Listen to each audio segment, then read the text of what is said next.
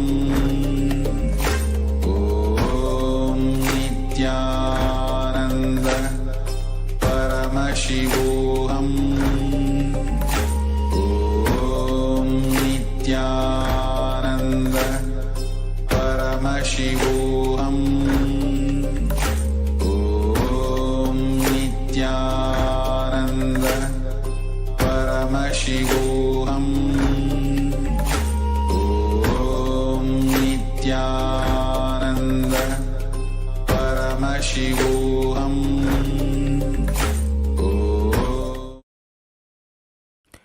Nithyananda, I request all the participants who are here for being seated here to get ready.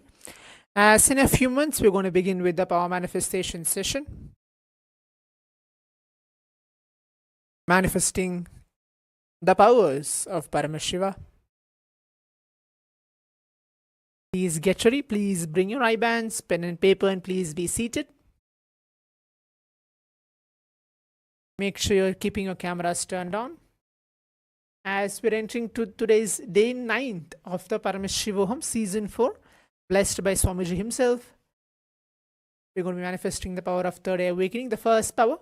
And throughout the day, there'll be many different powerful cognition sessions and different power manifestation sessions for us all to receive Swamiji in today's Bhava Samadhi Darshan, which is a Sadhanrita Murti. Let us get ready for that as we're going to begin with the power manifestation shortly.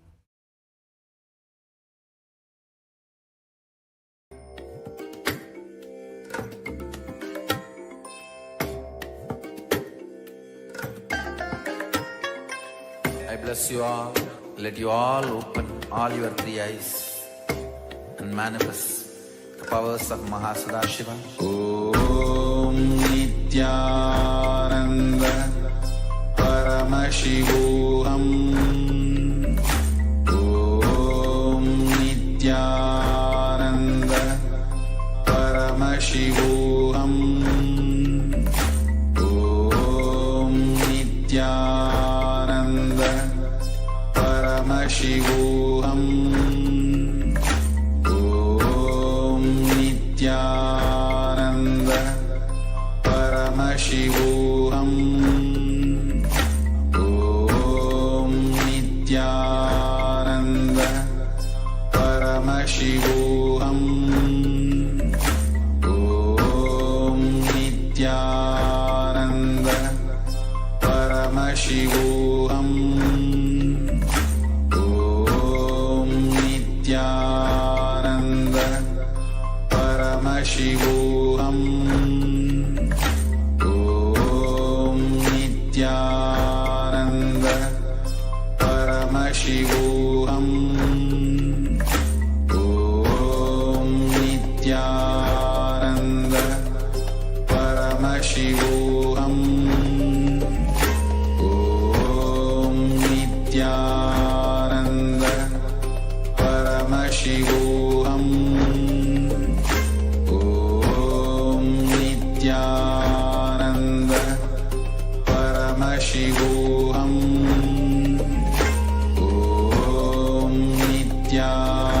Om Nithyananda Paramashivoham. Om Nithyananda Paramashivoham. Om Nithyananda Paramashivoham. Om Nithyananda Paramashivoham. Om Nithyananda Paramashivoham. Om Nithyananda Paramashivoham.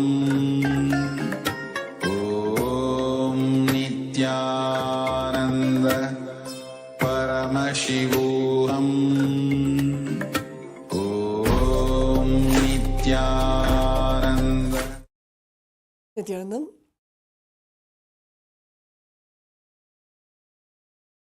Welcoming all the Paramashivoham participants to this beautiful day of the day 9, season 4 of Paramashivoham. And after this wonderful Dvitiya Vinyasa Krama, let's all get ready to settle down to begin the power manifestation session. We'll be manifesting the power of third eye reading. Make sure you're seated, make sure you have the eye bands ready.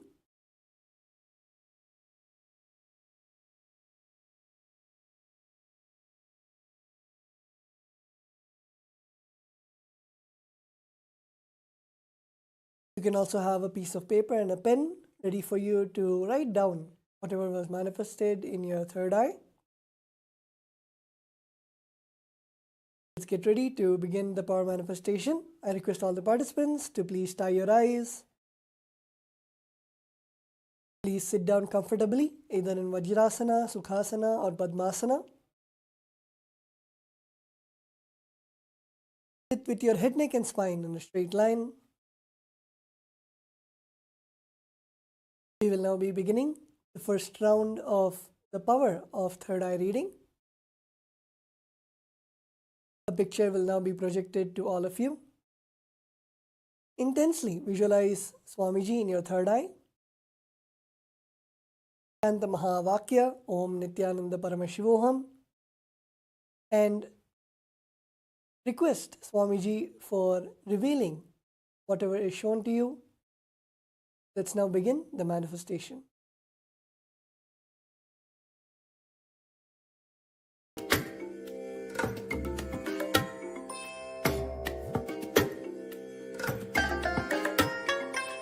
I bless you all.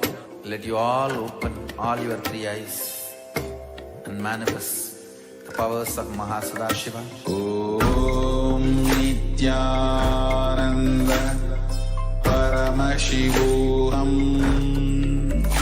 Om Nithyananda Paramashivoham.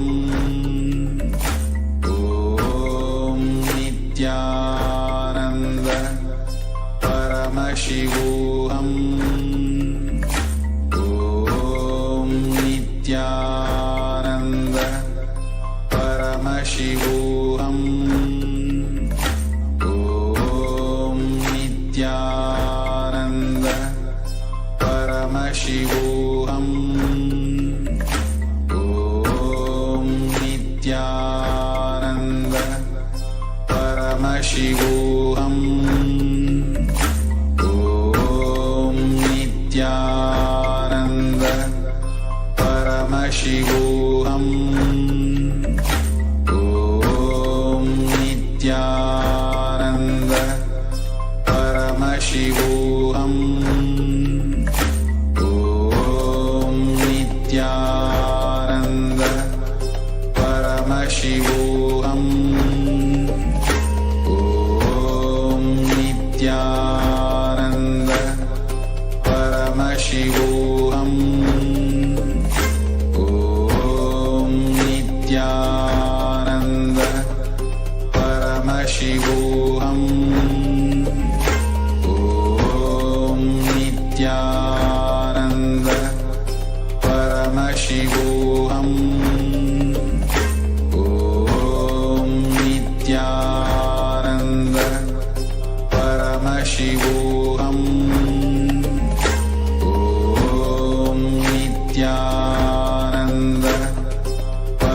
Paramashivoham.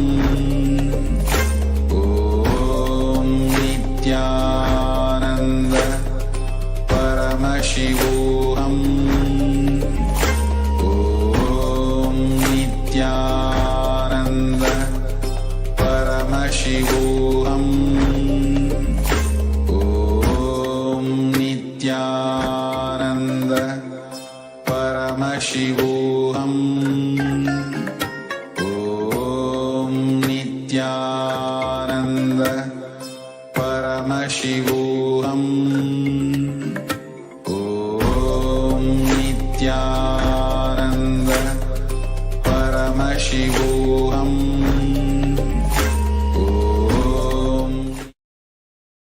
Nithyananda, please relax. You can now slowly open your eyes. Please relax. And you can start typing down in the Zoom chat whatever you are able to see in your third eye, whether you're able to see the shapes, the colors, the pictures, or any letters, whatever you're able to see, start typing it down without any self-doubt, self-hatred, self-denial.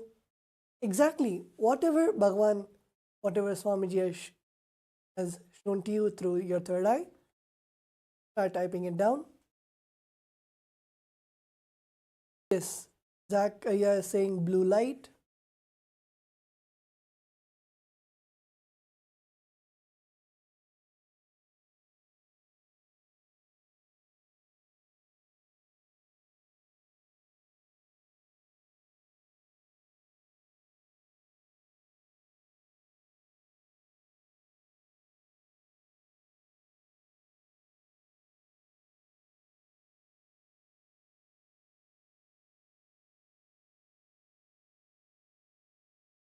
Yes, Akashaya is saying first I saw bright yellow and red leaf shapes. Later everything was white. Okay, wonderful.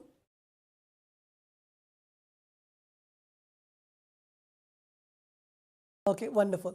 So we will now be projecting what was shown to all of you. You can see, so it's a picture of a tiger.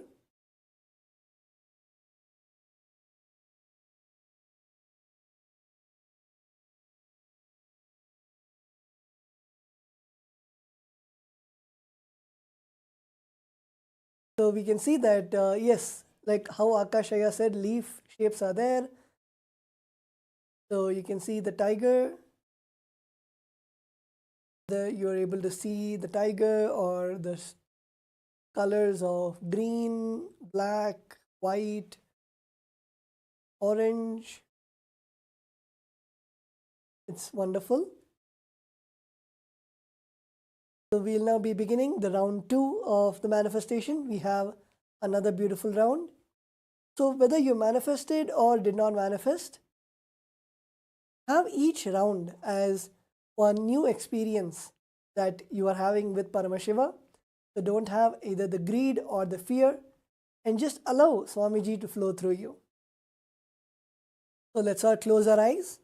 Please make sure that you have the eye band and you are tightly covering your eyes so that there is no light. Please sit straight with your head, neck and spine in a straight line. Visualize our beloved Swamiji in your third eye. And intensely chant the Mahavakya, Om Nithyananda Paramashivoham. And let's begin the round 2 of the manifestation.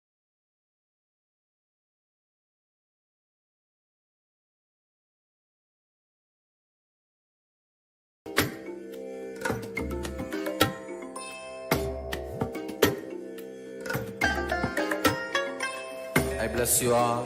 Let you all open all your 3 eyes and manifest the powers of Sadashiva. Om Nithyananda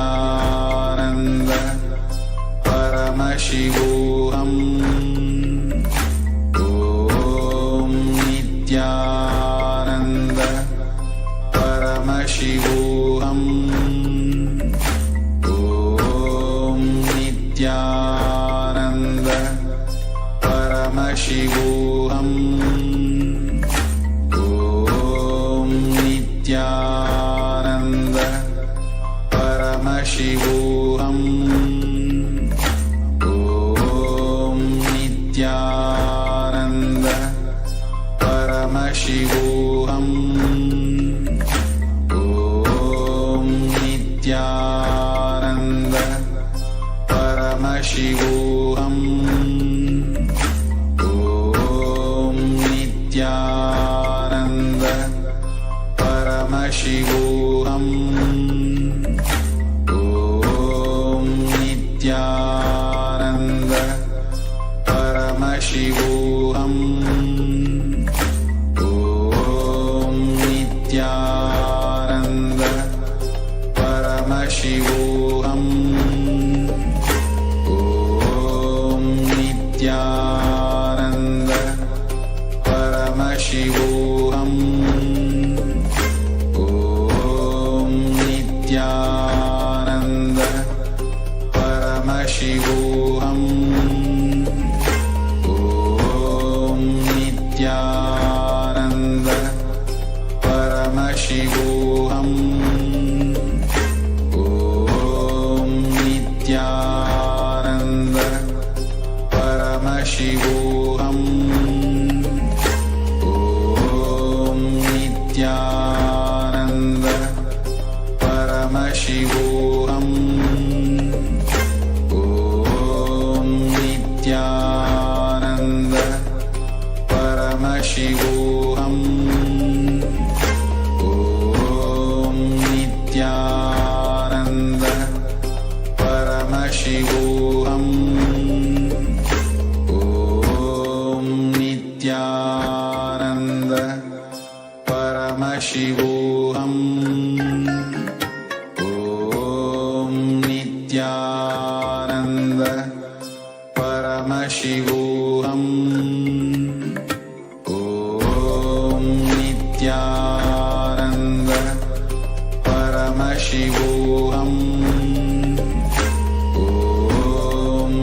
Nithyananda Paramashivoham. Om Nithyananda Paramashivoham. Om Nithyananda Paramashivoham.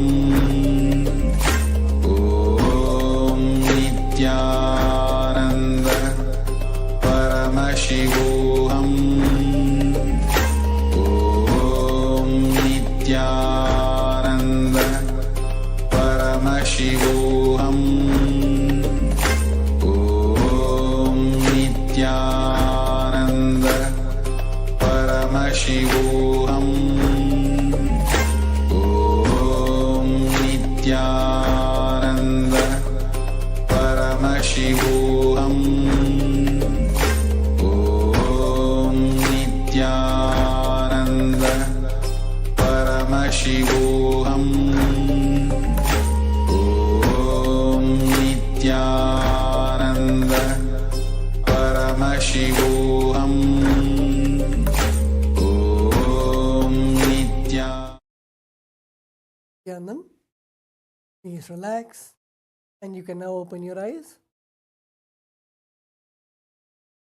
Start typing down what was revealed to you in your third eye, whatever Swamiji showed you, whether it is colors or shapes or pictures or numbers or letters, whatever you are able to see. Start typing it down in the Zoom chat. And just in a few moments, we will then be revealing to you what was shown to you in your third eye. So let's type what we were able to see through our third eye. Anything which you are able to see, start typing it down.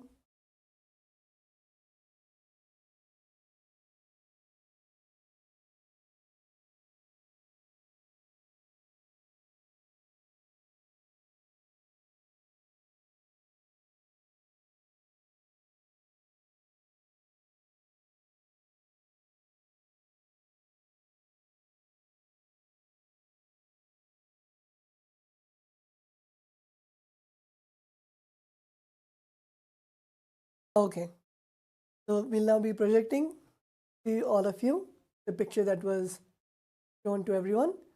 So as you can see, it's a picture of a peacock. You can see the peacock, its feathers, the different colors like blue, green.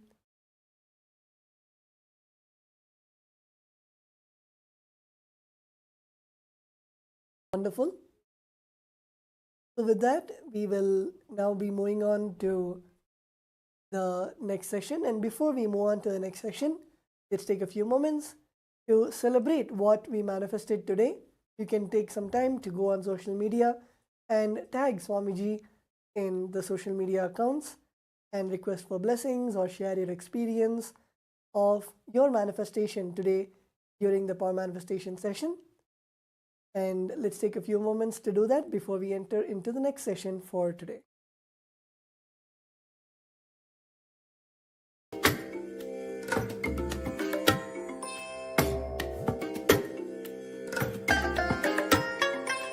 I bless you all. Let you all open all your three eyes and manifest the powers of Sadashiva. Om Nithyananda Paramashivoham. Om Nithyananda Paramashivoham. Om Nithyananda Paramashivoham. Om Nithyananda Paramashivoham. Om Nithyananda Paramashivoham. Om Nithyananda Paramashivoham. Om Nithyananda Paramashivoham. Om Nithyananda Paramashivoham.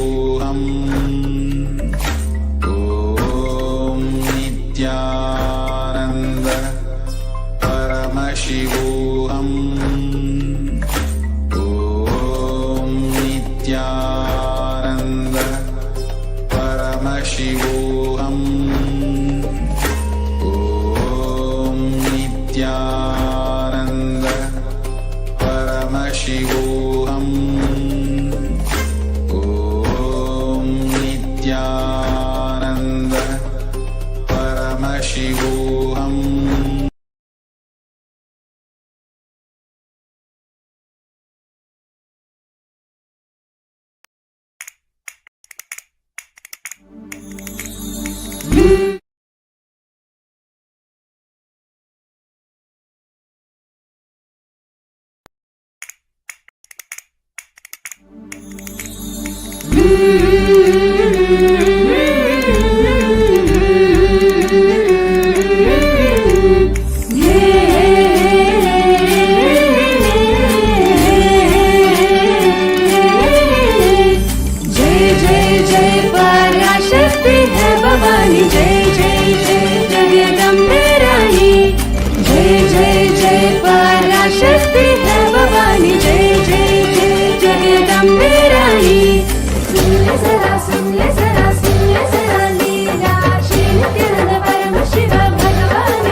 नित्यानन्दं परमसुखदं केवलं ज्ञानमूर्तिं द्वन्द्वातीतं गगनसदृशं तत्त्वमस्याधिलक्ष्यम् एकं नित्यं विमलमचलं सर्वदी साक्षिभूतं भावातीतं त्रिगुणरहितं सद्गुरुं तं Namami.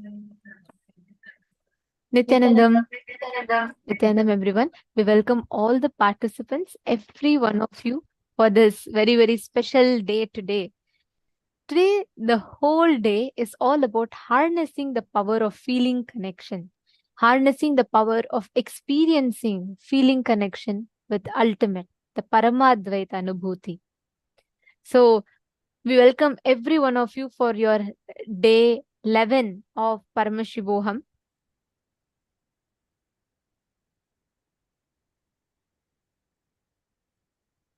So now, I know all of us had a great yoga session.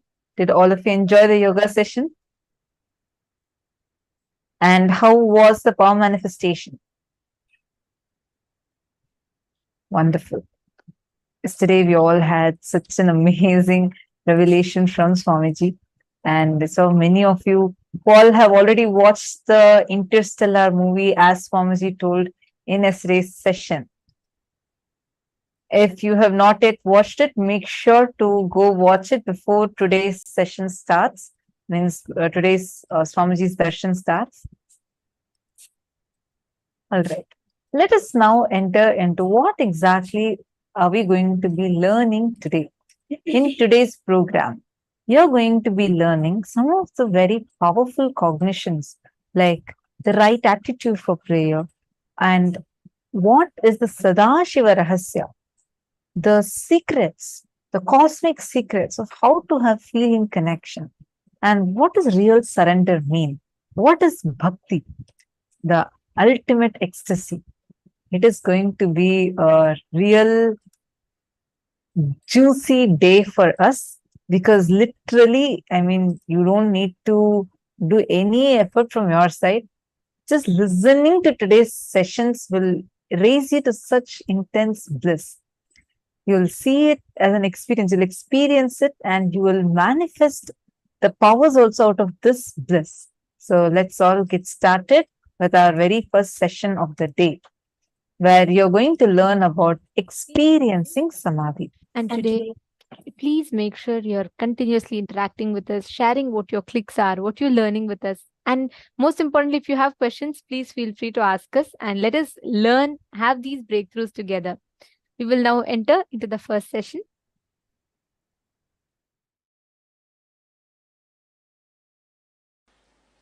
In Bhagavad Gita, 6th chapter, Dhyana Yoga, 9th verse.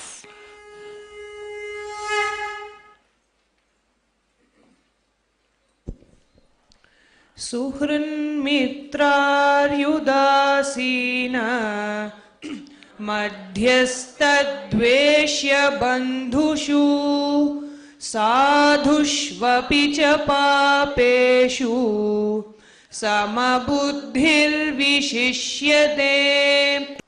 सुहृन्मित्रार्युदासीना मध्यस्तद्वेष्य बन्धुषु सातुष्वपि च पापेषु समबुद्धिर्विशिष्यते. Wow.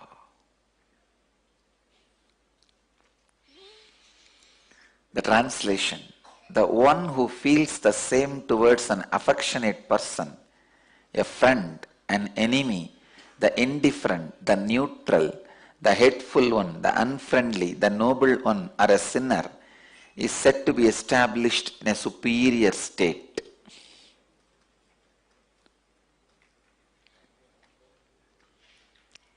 Understand these few basic sacred secrets.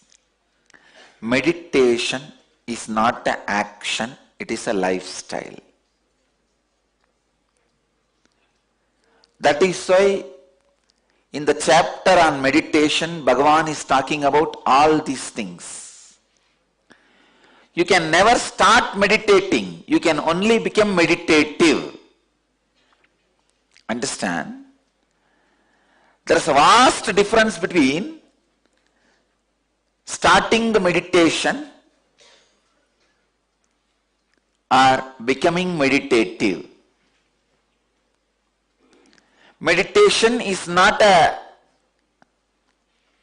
anacin, metazin, antidepressant. No. Meditation is not anacin, metazin, antidepressant.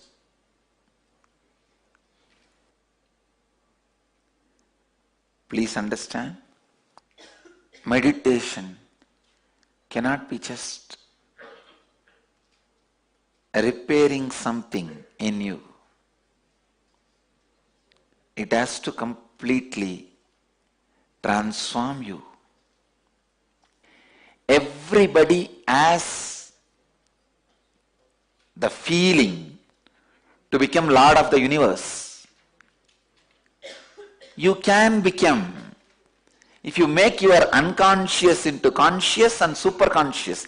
When you make your unconscious into conscious, you will become Lord of you. When you raise that to the superconscious, you will become Lord of whatever is in your space. More than the word Lord, I'll use you will be in tune with the whole. This is the right way of becoming Lord of the universe. But instead, you try to become a power center through political power. I tell you,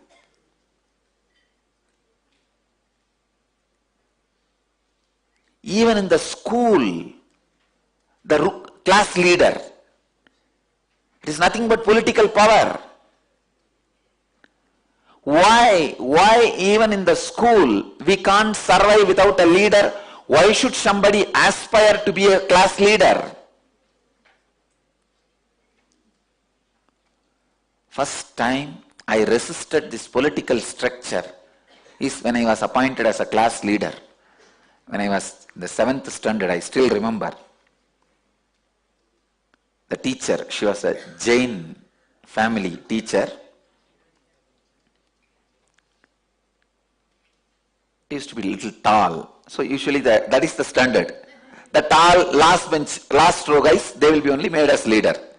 There is no other standard. One day she caught me. Unfortunately that day I went to school. Usually I don't go. Somehow I went to the school, maybe first day of the school, like that, those auspicious days I don't miss. She caught hold of me and she said, you are the teacher, you are the leader of the class. I said, what do you mean leader? I don't even come to the class regularly. She said, that is why I am making you leader. If you are a leader, you have to come and regularly take the attendance. And you have to keep the class under the control. And I said, nothing doing. Leaders are the greatest followers. They lose their freedom. So I told my teacher, no, I will not be a leader. She insisted. Then we got into the argument. I said, leaders are the people who are not able to lead themselves, so they go on trying to satisfy that unable to control themselves by controlling others.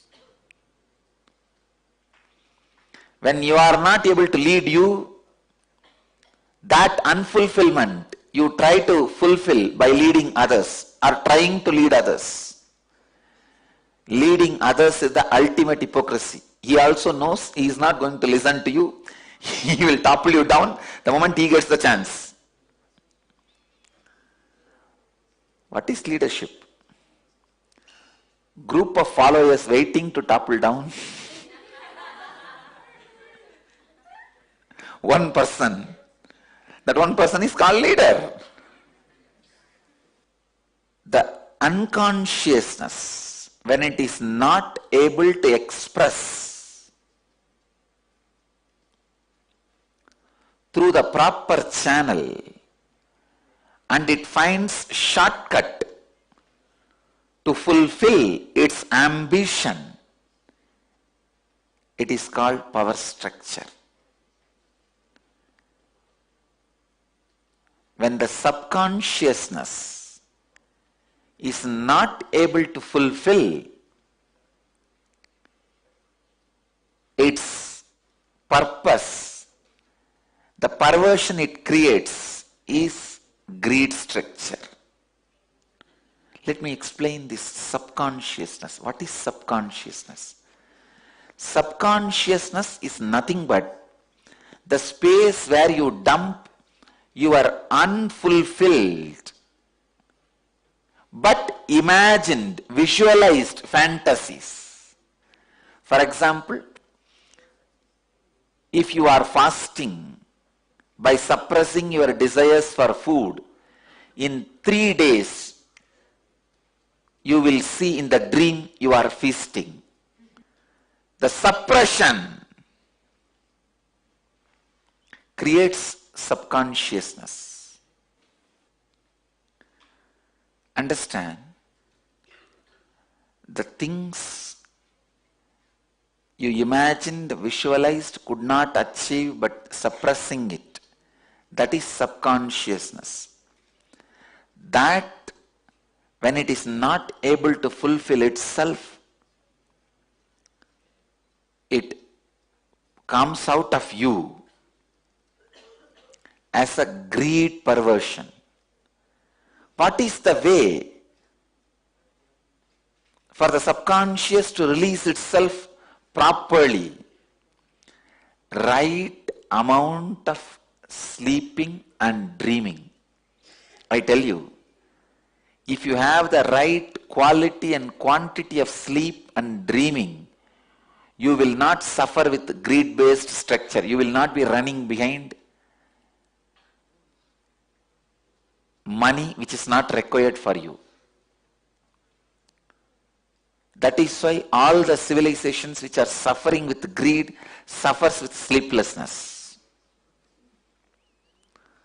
All the civilizations which suffers with the subconscious greed suffers with sleeplessness. I tell you,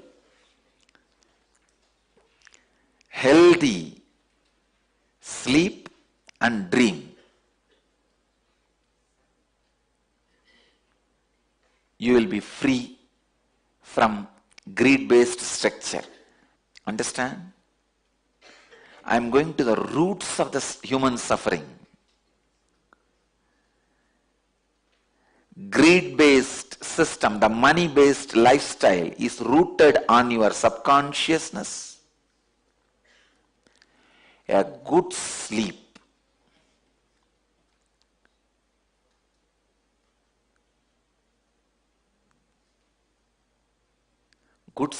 will naturally have the proper period of conscious dreaming. When I say conscious dreaming, even in the dream you will have a certain amount of self-awareness, and you will be able to even move some things in your dream. You yourself will know you are dreaming, and you can alter the things in the dream. That is what I call conscious dreaming. If you are having conscious dreams, please understand your subconscious is very thin layer. You don't need to worry at all about your subconsciousness. There are no much suppressions.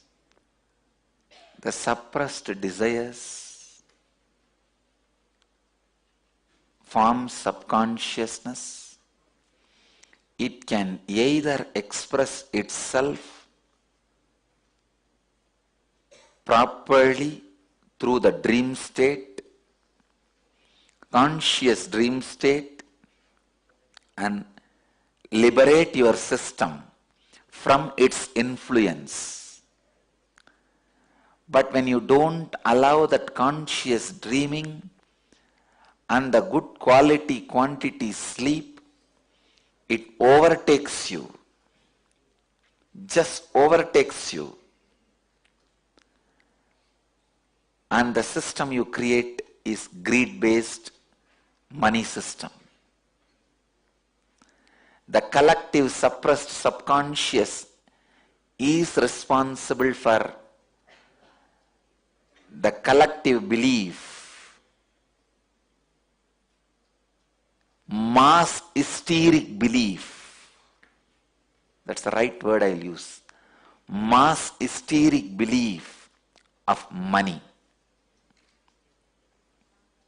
Next, when the unconsciousness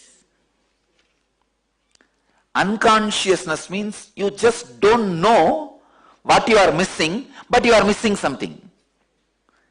When you know what you are missing, it is subconsciousness. When you don't even know what you are missing, but you are feeling you are missing something, is unconsciousness. When you don't miss anything, it is consciousness. When you become Mr. of the universe, it is super consciousness.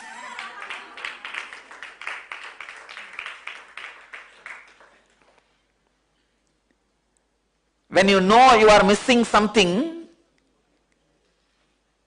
and missing is subconsciousness. Please understand.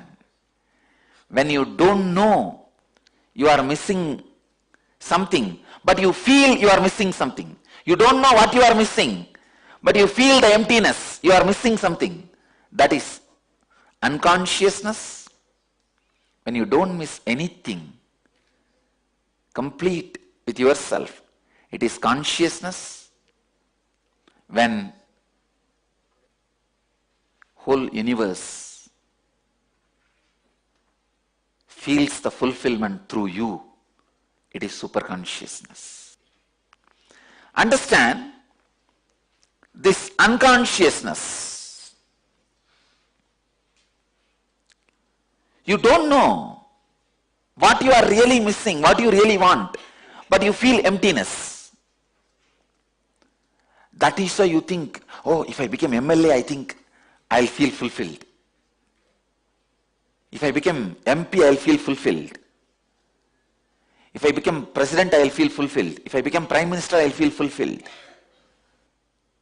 Unconscious man acts as if he is going to fulfill others' subconsciousness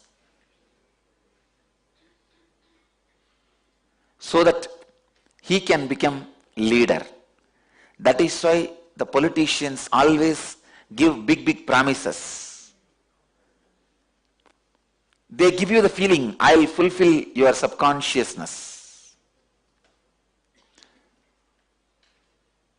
And the same way, subconscious fellows promise the politicians that we will fulfill your unconsciousness. It is subconsciousness scratching the back of unconsciousness and unconsciousness scratching the back of subconsciousness. This verse, Suhrun Mitrar Yudasina Madhyastha Dveshya Bandhushu Satushva Vicha Papeshu Samabuddhir Visishyate. Samabuddhir Visishyate. Bhagavan is revealing powerful truth to all of us to be in samabuddhi, equal mind, same towards affectionate person, a friend, an enemy, the indifferent, the neutral, the hateful, the unfriendly, the noble one, or the sinner. Means realizing the futility of the power structure. It is power structure which classifies somebody as a right, wrong, good, bad, neutral. It is your ambition towards the power structure and the ambition damaging you. Please understand, when the political thought trend damages your consciousness and mind, that makes you believe that somebody is good to you, somebody is bad to you, somebody is neutral with you, somebody is good to everybody, somebody is bad to everybody. See, if somebody is good to you, he is your friend. If he is bad to you, he is your enemy. If he is neither good nor bad, he is neutral. If somebody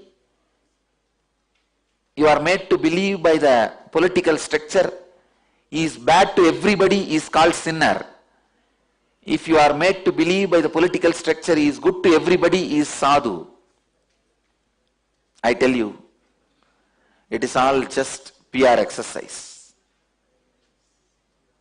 Simply PR exercise. All the ideas you carry, somebody is a saint, somebody is a sinner,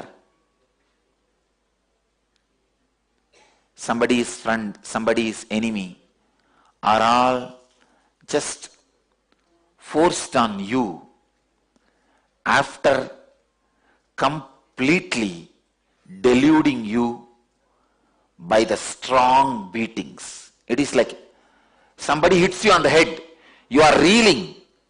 At the time he says, I am the big guy. Naturally, what will you do? You'll say yes and fall. First, the political system is used to hit you when you are reeling, when your head is reeling. Then they claim, see, I am in this post. He is the good, he is bad.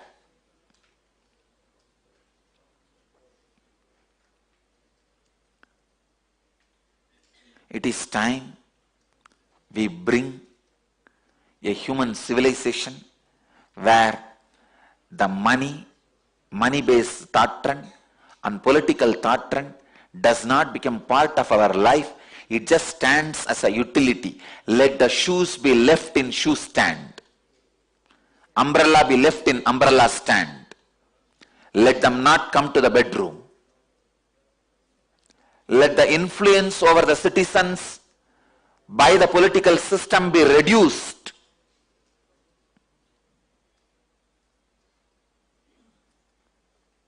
Let the influence of the money thought trend over the citizens, humanity, be reduced. Let them be just for only utility.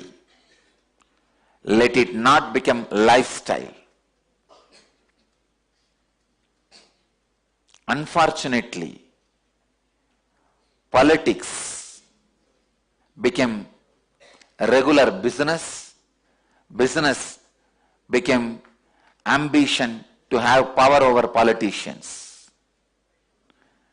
When the business gets the ambition of power over politicians, and the politicians decide to make their lifestyle as a business, both corrupt each other and destroy humanity. So the idea of saint or sinner. What is saint or sinner? If you are made to believe one person is doing good to one person, that one person is called your friend. If you are made to believe that one person is doing good to everyone, he is made to be believed as a saint. Saint or sinner, good or bad, is all the ideas your consciousness perceived when you are beaten by the political power-based thought trends. As a child, you are beaten. In the young age, we all learnt who is MLA, who is MP, what is Rajya Sabha, what is Lok Sabha, what is Prime Minister, what is President. Young age, we learnt the economy. 1 plus 1 is 2, 2 plus 2 is 4. What is interest? What is compound interest? How the investment should be done?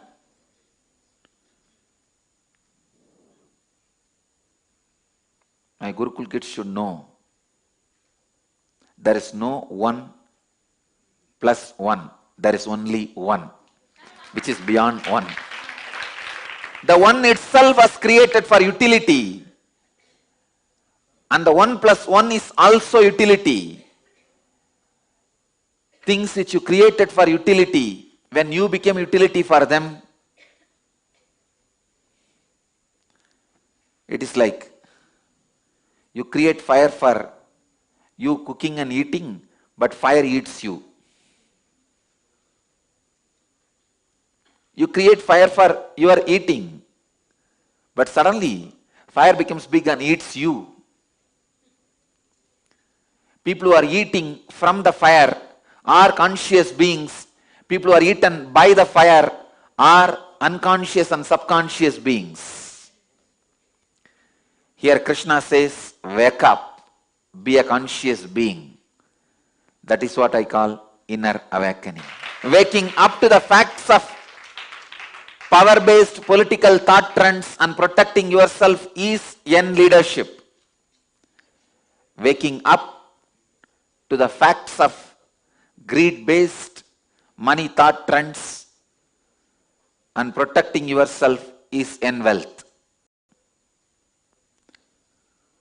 Let the wealth be enlightening wealth. Let the leadership consciousness be enlightening leadership consciousness in you. It is so unfortunate. Even some of the most intelligent people are caught in this thought trend and unable to come out of it. Understand the roots of why you feel somebody is friend, somebody is enemy, somebody is neutral, somebody is good, somebody is bad. Then you will understand all your ideas are just ideas. When you realize that, everybody will be graceful. The moment you feel everything and everybody is graceful, that is when you achieve what Bhagavan calls samabuddhir visishyate. Let your thought trend be repaired, purified, cleansed. Let the political thought structure, which is unconsciousness based, and the economical thought trend, which is subconscious based,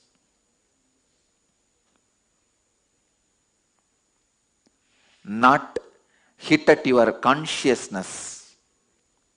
Let that not form your lifestyle, thought trend. Let that not create your major decisions. Let that create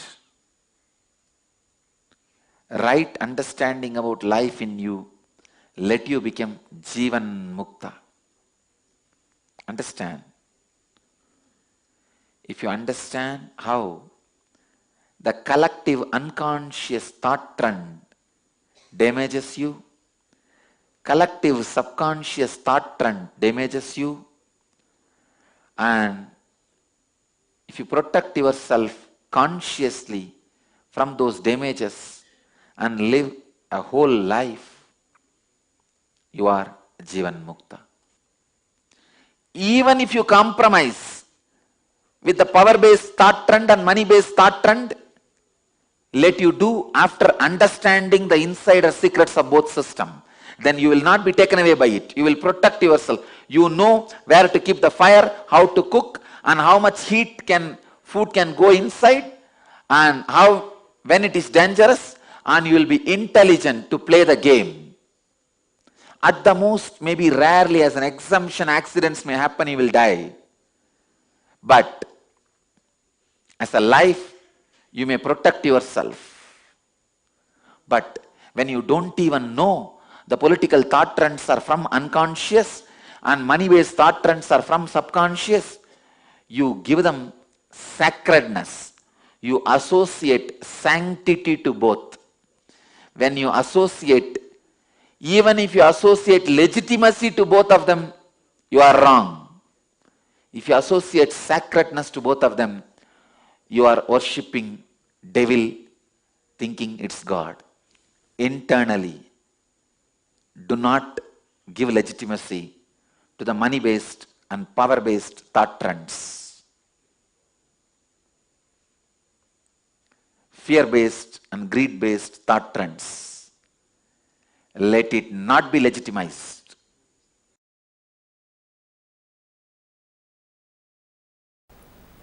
So all the outer world rules and regulations, whether it is simple traffic rules or the law of the land, is based on the action performed. Commission and omission of acts. Because outer world can understand only that. Outer world functions only with that. Outer world can measure only up to that. In search of stability and surety, possibility is forgotten. Listen. Yes, outer world can grasp only that. Whether you walk in the left side or right side, you should walk or not in the left side or right side. It can only go to that extent. Outer world can understand only that extent is not wrong, but they try to become fanatically declaring only that much exists is something seriously wrong.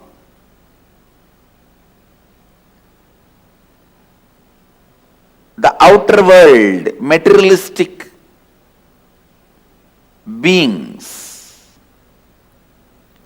developing rules, regulations, laws, whether we should walk in right side or left side, whether we should go in left side or right side, whatever.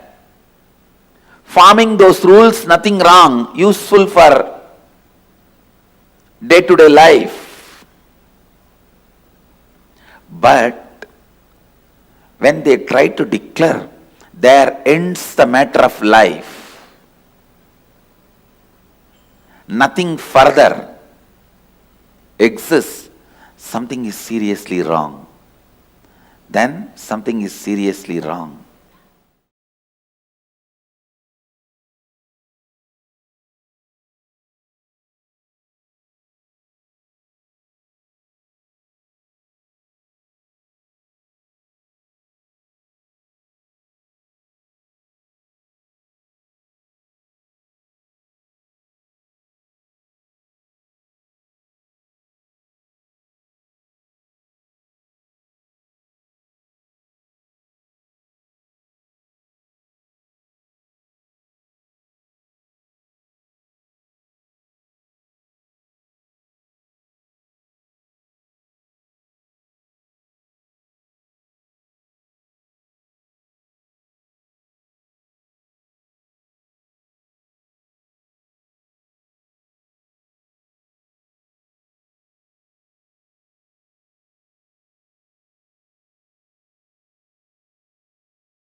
Nithyanandam.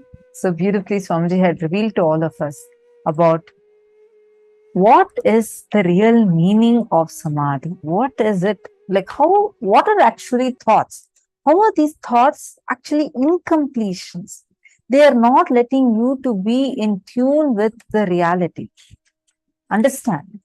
Suppressed desires form the subconsciousness layer, greed-based system, money-based lifestyle, and greed-based, the system that we are driven with, is rooted in subconsciousness.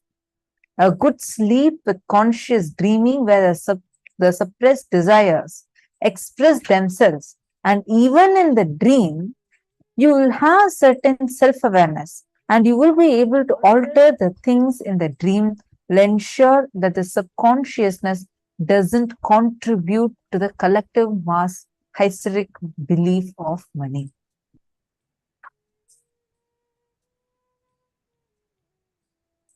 Understand this carefully.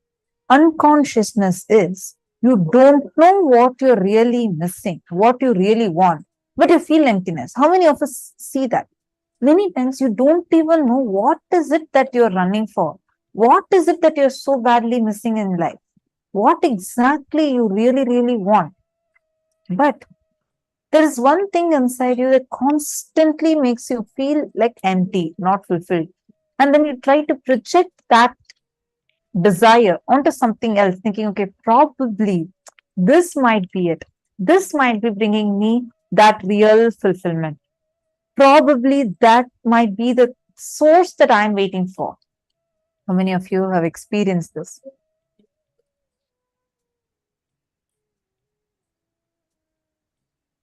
That is because it is rooted in unconsciousness.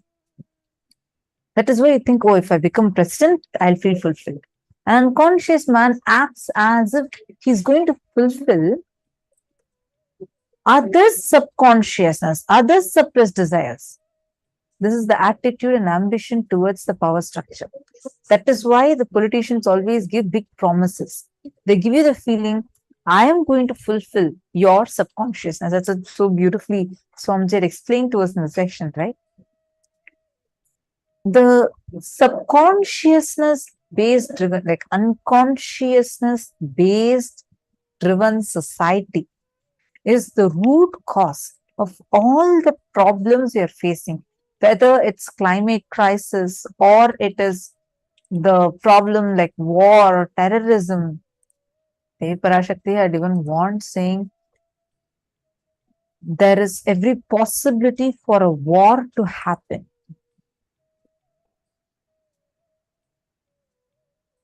Like the third, not possibilities. Parashakti warned, Devi Parashakti warned through Swamiji in 2021, 2 years back, saying that within 3 years, the third world war is going to happen, starting from Israel and Palestine. And now really a war has been declared. We can see how each time. See, whenever we are in the space of Samadhi, right? When we experience that space of oneness, whatever you call it, your unconsciousness becomes lesser, your consciousness in frequency increases. Swamiji tells that the collective unconsciousness is the root of human beings' suffering. Unconsciousness means you don't know what you are really missing, what you really want, but you feel like that emptiness in you. Correct? Now, Swamiji gives a very, very powerful way through which you can experience this truth manifesting in you. If it is time, we bring human civilization to where the money-based thought trends and political thought trends does not become part of our life, and it just stands as a utility and it does not become life. Swamiji tells, the moment your money, which is supposed to be your medium, becomes your goal, you have lost the purpose of your life. The moment you start giving your priority to, if you make money as the goal of your life, you start losing the essence of what is life. And listen very carefully. If you just cognize this one truth in you, you will understand the whole gameplay of how exactly life flows. Let's do one thing, okay? I request each of you to pen down examples from your own life for both these roots of suffering. The things you imagined, visualized, but could not achieve. Example, I wanted to become a model, but I landed up becoming a house. Whatever is the thing you wanted, like we'll say, from my young age, I was dreaming of becoming like a doctor, but I couldn't. I became an engineer. Write down the things you wanted to achieve, but you didn't. But you don't know what you're missing, and you're missing something. For example, you'll say, "Oh, if I become MLA, I think I'll feel fulfilled. If I become MP, I'll feel fulfilled. If I become president, I'll feel fulfilled." How much ever you achieve, you still feel like you're missing something.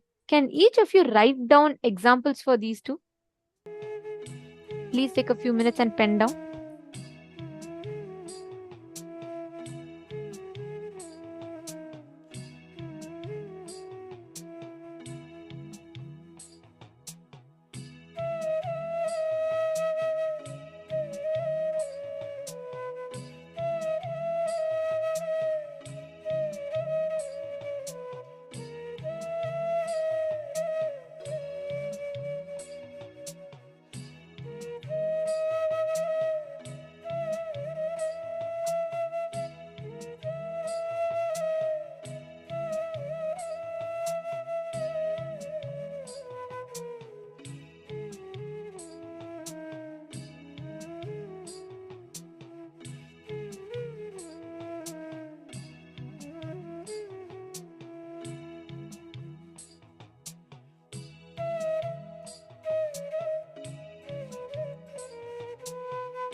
Please relax. Hope all of you have written down. Okay. Now, to live these principles, today all that we're learning about is feeling connection, how you can harness this immense or like this conscious resource that is continuously available to you, how you can harness that and how you can manifest that as reality.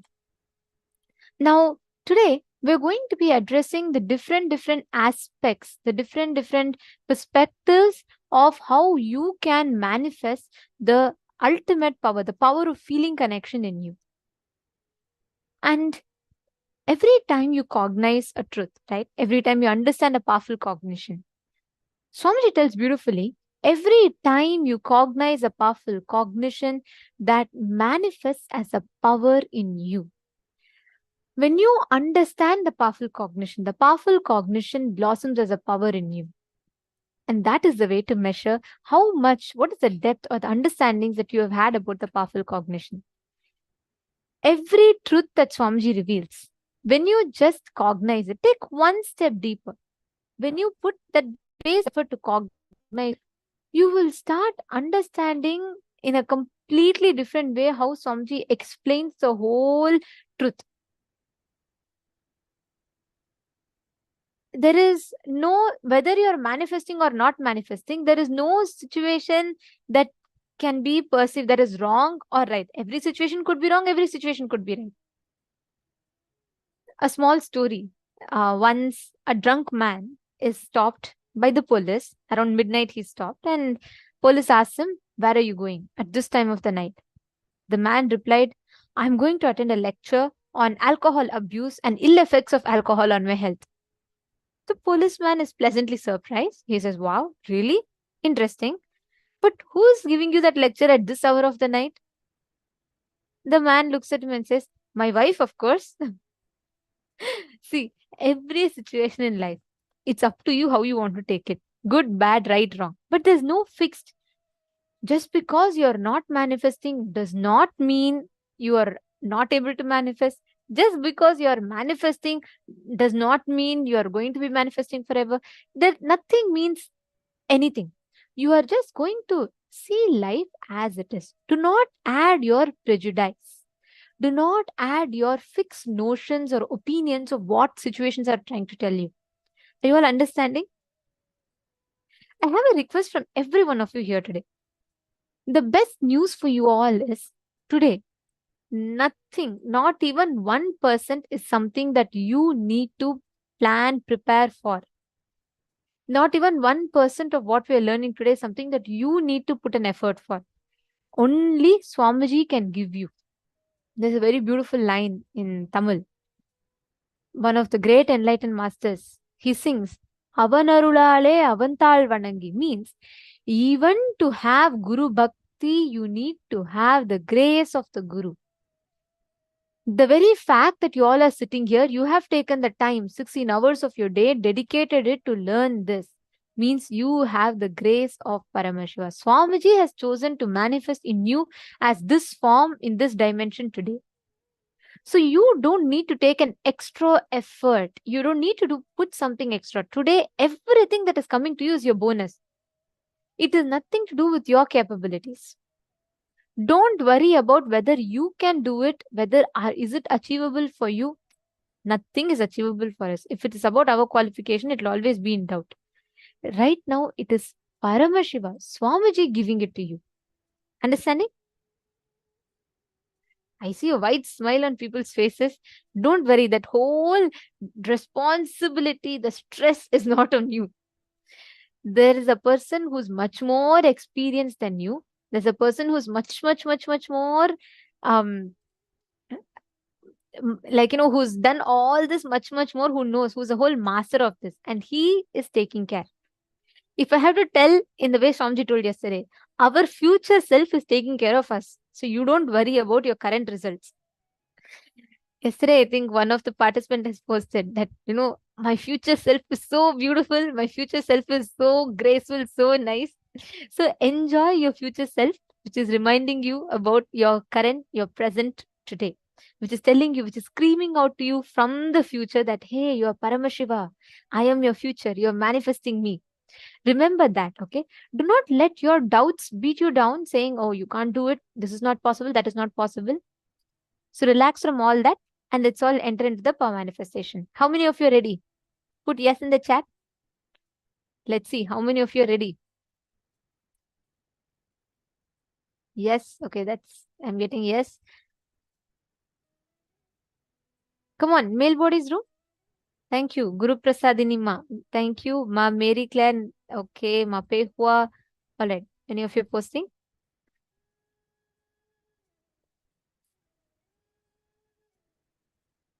Kiyan. Yes. Thank you, Aya. Thank you for posting. And Zach Medaya.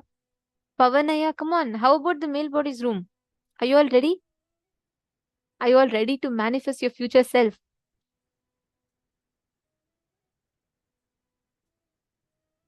Akash Jaranamazaya saying you have a whole list of questions. Please put the questions. We will answer all of them. Sometimes due to the time constraint, we are not able to take all the questions at once. So because many of you tend to put questions all at once, so sometimes it may get missed, but typically we do our best to answer everything. Even if it gets missed, I have a request for you, Aya. If you could please put your questions again. Like every time we come and conduct, when the video is not happening, you can feel free to post your questions and we will take it.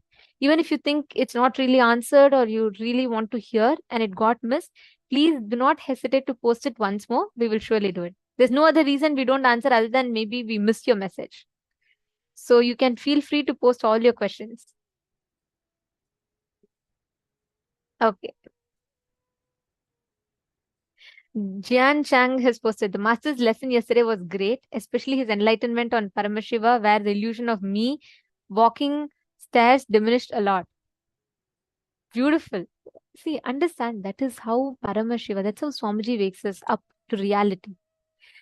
It is not like, I used to always think enlightenment means one man will meditate under a tree, suddenly some golden light will glow in him, and then suddenly everything will change. But with the Guru in life, enlightenment will be so fun, so joyful. Like, the whole process, you will learn a lot and you'll be enjoying the whole process. It will not be like something you have to do a lot of tapas and struggle for.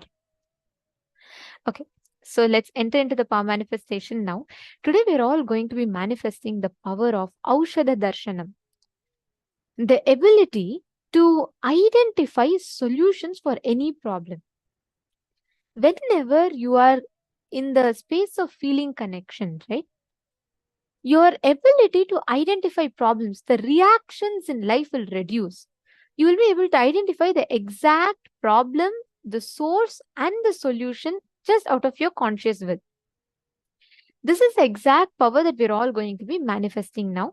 And joining with us for this session is Ma Nitya Shambhavananda, and she is also one of the acharyas of our Paramashivoham, and she will be here, who will be taking us through how exactly we can manifest, what breakthrough, what is the exact cognition we can have to manifest that power, manifest this power of Aushadha Darshanam. Shall we all start?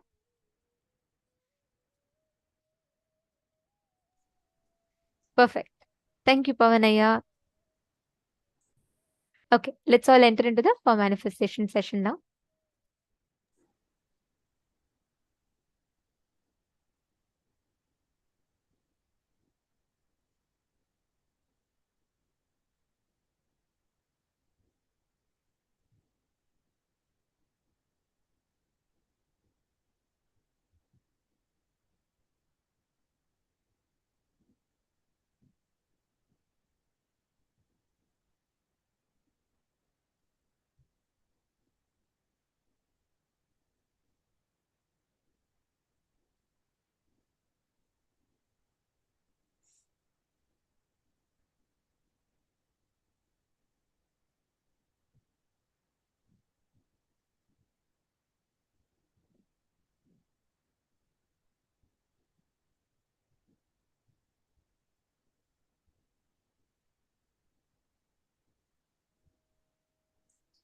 Now, let us enter into the power manifestation.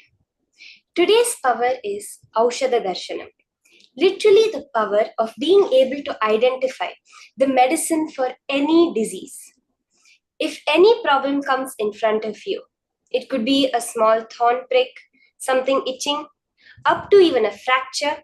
You'll immediately be able to diagnose the right disease and the right medicine to treat that disease. This is the whole power we are manifesting now. You have to understand the most important thing. All the information is already available in the cosmos. As Swamiji said, he is the future version of us, meaning that our possibility exists to be omniscient, omnipotent, and omnipresent. When we want to access this super conscious brain of ours, it's like, we have a remote server and you log into the remote server to access a further variety of abilities, apps, different things. The same way, to access this superconscious server, it is necessary for us to log out of these fear and greed-based patterns. That is what the whole science of power manifestation is. You're no longer functioning based on your subconscious or unconscious fear or greed-based patterns. They will not give you the powers. It is going to be that Samadhi space where you are opening up yourself to the entire cosmos, such that that is the information available to you. Right now, all the information that we have opened up ourselves to, that we have collected from our environment, is based on the basic fear and greed. Going beyond this is how we get into power manifestation. Just sitting in Samadhi, the Nirvikalpa Samadhi, the awareness that you are Swamiji. You are not the limited identity you perceive yourself as, but you are much higher than that. Are we all ready to start this power of Aushadha Darshanam?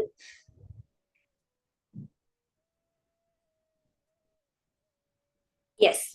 So let us start with the Shastra Pramana for the power of Aushadha Darshanam, the scriptural reference where Paramashiva himself revealed about this science. The Shastra Pramana is from the Shiva Samhita 5.81 to 82 Panchamav Patala. Tasmin dhyanam sada yogi karoti manipurake tasya patala siddhisna nirantara sukhavah ipsitancha bhavel loke dukkharoga vinashanam kalasya vanchanam chapi paradeha praveshanam jambu nadadikaranam siddhanam darshanam bhavet oshadhi darshanam chapi nidhinam darshanam bhavet. Bhagavan Paramashiva says, when the yogi contemplates on the Manipuraka chakra, he gets the power called Patala Siddhi, the giver of constant happiness. He becomes the lord of desires, destroys sorrows and diseases, defeats death, and can enter the body of another. He can make gold, see clairvoyantly, identify diseases for medicines, and see hidden treasures.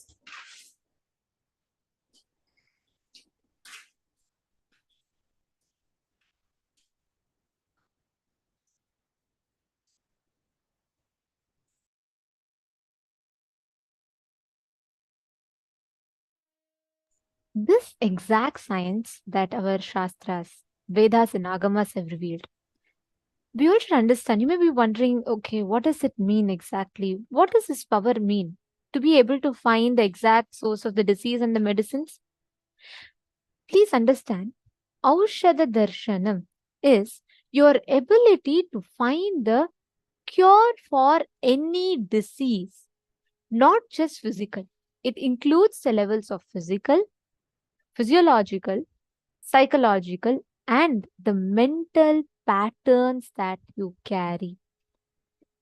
Actually, I'll have to tell you all this one incident. Okay, there was one Adinavasi who was very, very allergic to milk. From her young age, she's never had ice creams, she's never had sweets, she's never had milk, chocolate milkshake, nothing, right? So she had extreme lactose intolerance, and she was having a lot of skin reactions will happen in her. So what had happened was she was going for a lot of these treatments, and doctors couldn't really do anything, and they said she had to completely avoid it. Like, it was to such an extent that even if there was a trace of milk in the food, she would really react to it. So you all can imagine, right, how bad it must have been. Do you all know how Swamiji cured it? So what happened one day, Swamiji told all those who have allergies, okay, you all should bring the product that you have allergies for. You might be wondering, what? Listen to this. It's an amazing way that Swamiji gives his initiation. There's a very special initiation that happens in the program, in the physical inner awakening programs, where if someone has nut allergies, right, they will be bringing a bowl of almonds, some nuts that they're allergic to, and Swamiji will bless that nuts. They will eat that nut right in front of Swamiji, and they will walk out of the stage without having any such allergies. So this particular Adinavasi, so there was one ice cream that she really wants to enjoy, but she could never really taste it because she never really could eat anything that has milk. So Swamiji once called her, and that day of the program, Swamiji ordered for the inner awakening participants, lot of ice creams were given, different flavors, and she saw everyone enjoying the favorite flavor of ice cream. She couldn't even touch it. Inside her, she was like, Swamiji, why? And that day, Darshan, Swamiji called her, and Swamiji told her to get her favorite ice cream. So she was thinking probably Swamiji is going to give it to others, and she's just going to pass it to Swamiji. She went to the stage. Swamiji blessed her, and Swamiji said, eat it now. She was shocked. She said, no, Swamiji, I have allergy, and it is like there's so much reaction happen. Swamiji said, just eat it now. She had the ice cream, and from that moment on, she walked out of the stage eating 1, 2, 3, 4, 5 ice creams and no reaction in her whatsoever. Logically, if you see, a person who's having allergic reactions to a certain food item, they're not supposed to be eating that item. That's not the solution to cure. Try it. Normally, if someone has nut allergy, how much ever they eat, it'll increase. It'll aggravate the allergy even more. But here, the solution may not seem logical to you, but understand this is precisely the power of Aushadha Darshanam. Here, Swamiji is not just healing. Swamiji identifies the exact pattern. Swamiji had told for her that there was one pattern in young age where she felt she was not given enough when she liked it a lot.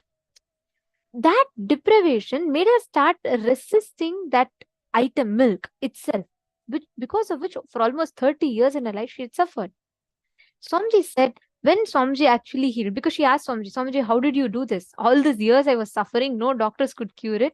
Swamiji said, Swamiji didn't do anything. What Swamiji did had nothing to do with the allergy that she had, but Swamiji just gave her love. Swamiji made her get a box full of these ice creams, and Swamiji gave her so much of that in abundance. Her whole pattern got so fulfilled, and it just completely broke. Understand, this is exactly how you manifest Aushadha Darshanam. The science is very simple. Not just identifying logical solutions. We have so many doctors for that. Here you're going to apply the superconscious intelligence. What does that mean? What manifests in your inner space when you connect to Swamiji? Understanding? This is the exact experience. Kian here, don't worry. Same healing applies to your mother also.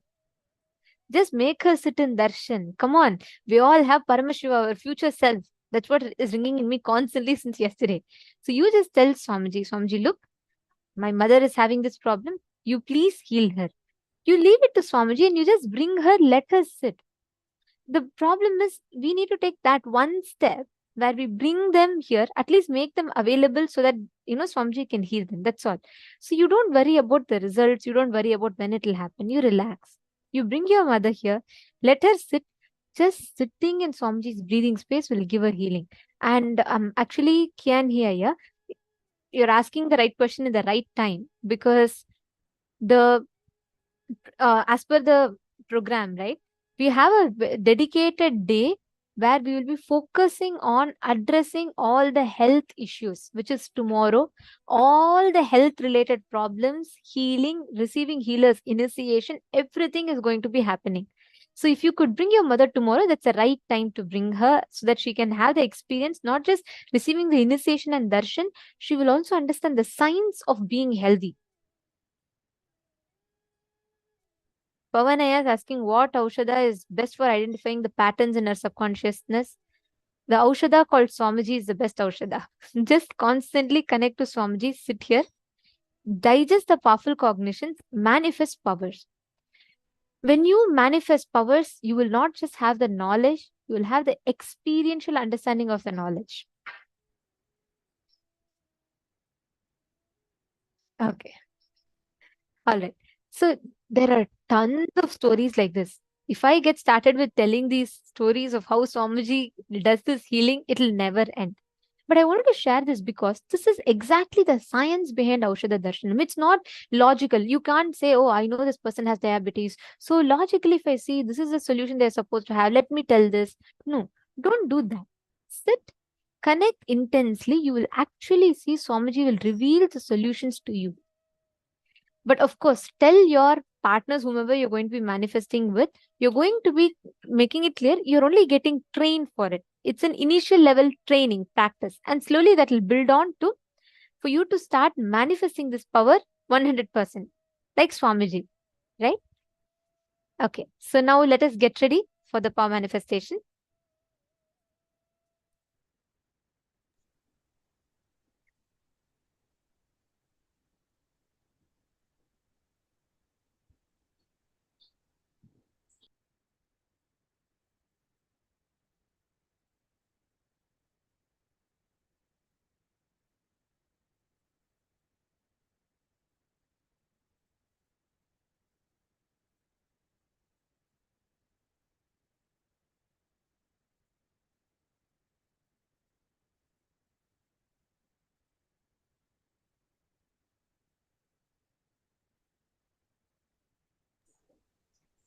And actually, just now, as Ma Nithyananda was sharing, that same thing has happened. That's one of my own experiences as a child. 4 or 5 years old, I had developed lactose intolerance.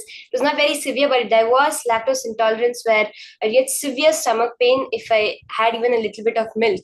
And this is the exact same process during the program that Swamiji did, where I took 3 bowls, one with butter, one with curd, and one with, I think, ghee in it. And milk, sorry. And I went to Swamiji.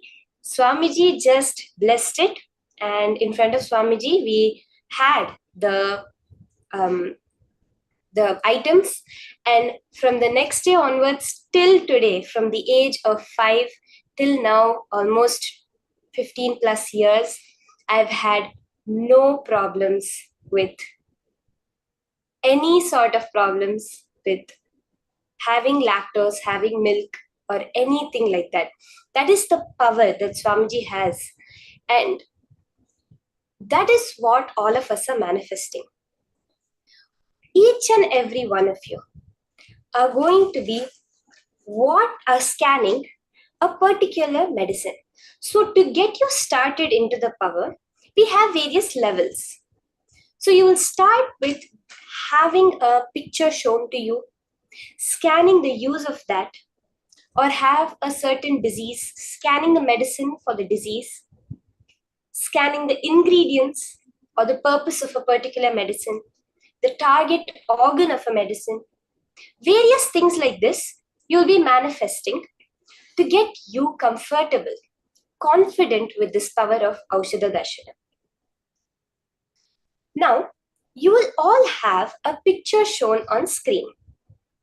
Each one of you are going to take that picture and drop it in your inner space. As I said,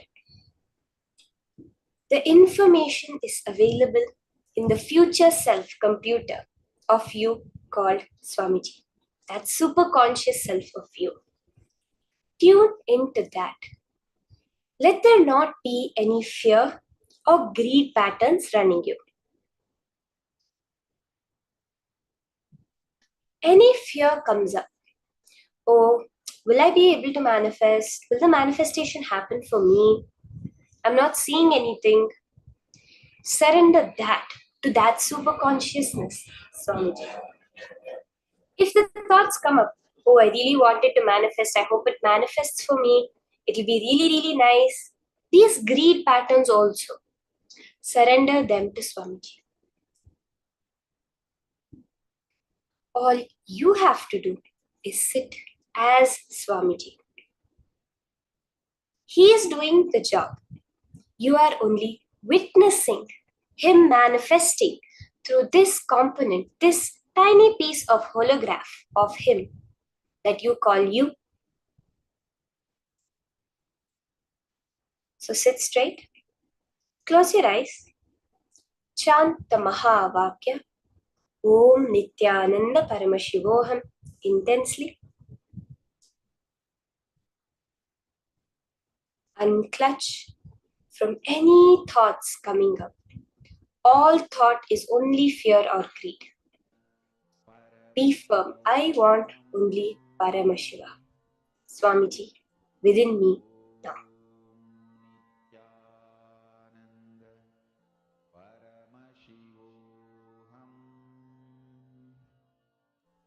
As you are scanning, just put in the chat.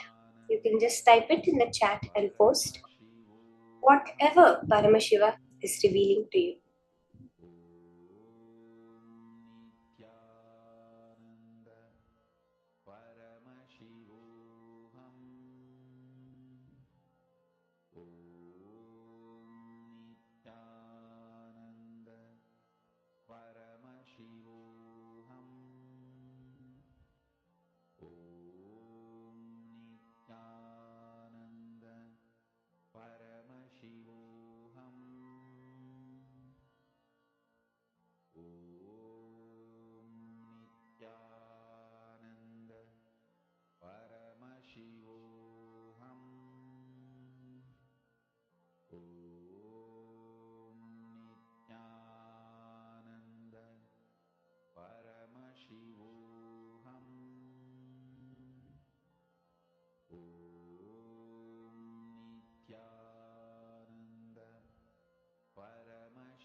Connect intensely to Swamiji.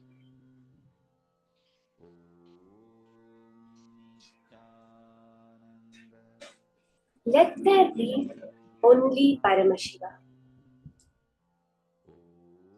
Whatever Paramashiva is revealing to you, whatever Swamiji is showing to you, just write it down, type it down and post in your Zoom. When you post it, put as much detail as Swamiji is showing you.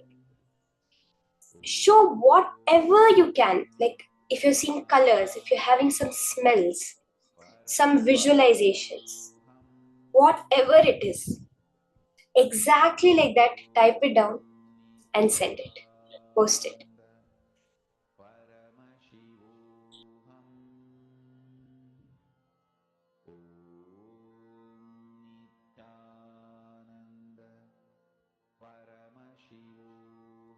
You can start posting your answers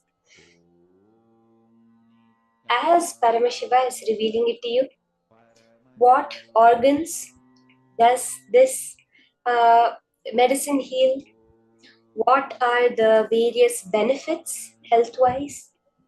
What, even if the name of this particular plant or herb appears, you can just post it like that. There is, in as much detail, as Swamiji said, Paramashiva lies in details. The more and more you go into the details of your post, the more you will be able to recognize the manifestation happening.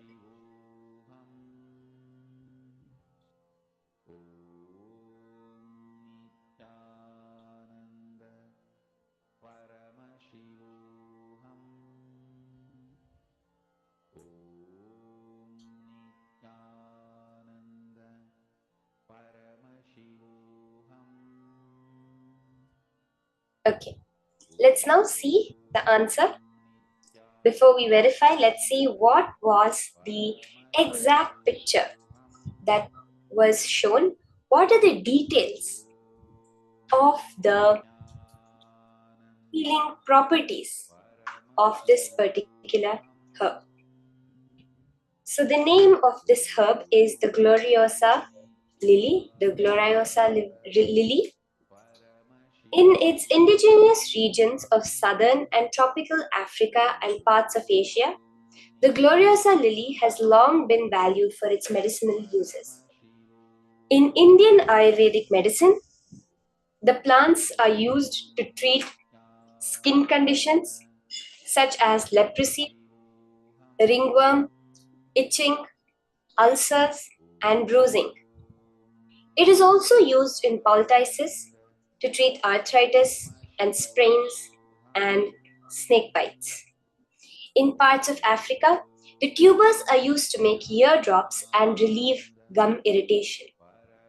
The leaves, tubers, and sap treat parasitic infestations such as tapeworms, roundworms, and liver flukes.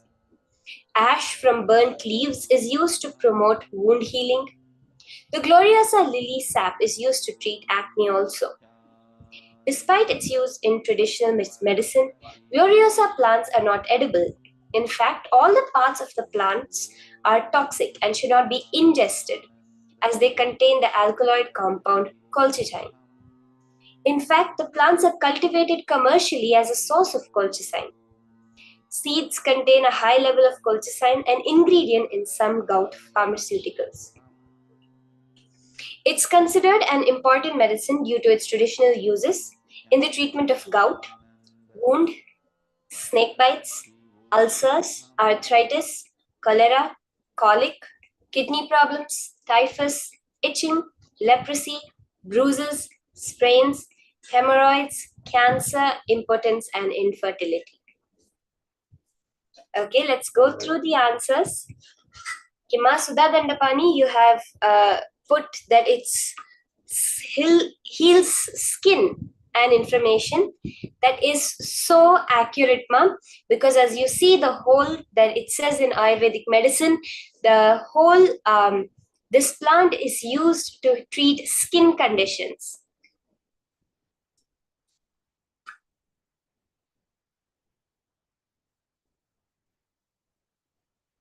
Okay, Ma Donna has posted, it's poisonous. Ma, that is so accurate, Ma. The whole plant is actually toxic. Wow. And it can treat skin problems. You've put both so exactly, Ma. So exactly.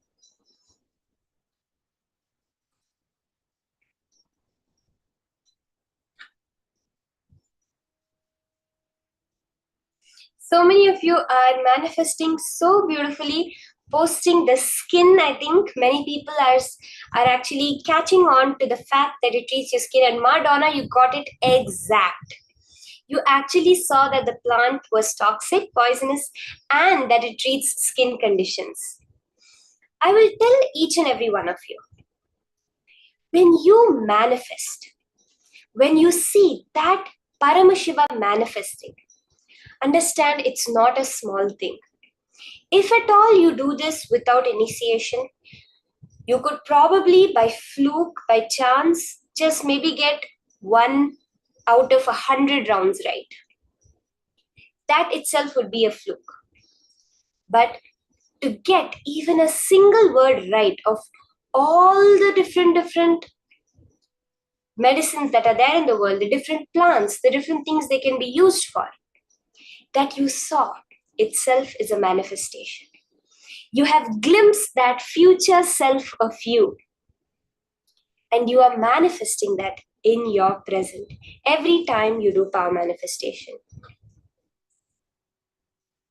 Now, in this same space, let us enter into the next session.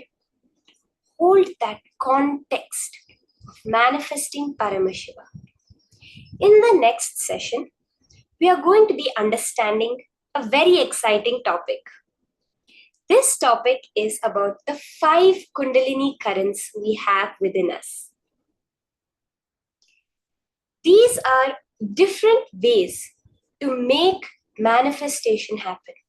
As Swamiji said, why is it that humans, this human being body that we have, is the only body that can manifest enlightenment? It's because of our erect spine. Every being in this world has the Kundalini energy within them, that core energy that creates life. That is awakened due to the erect spine. It raises through our body.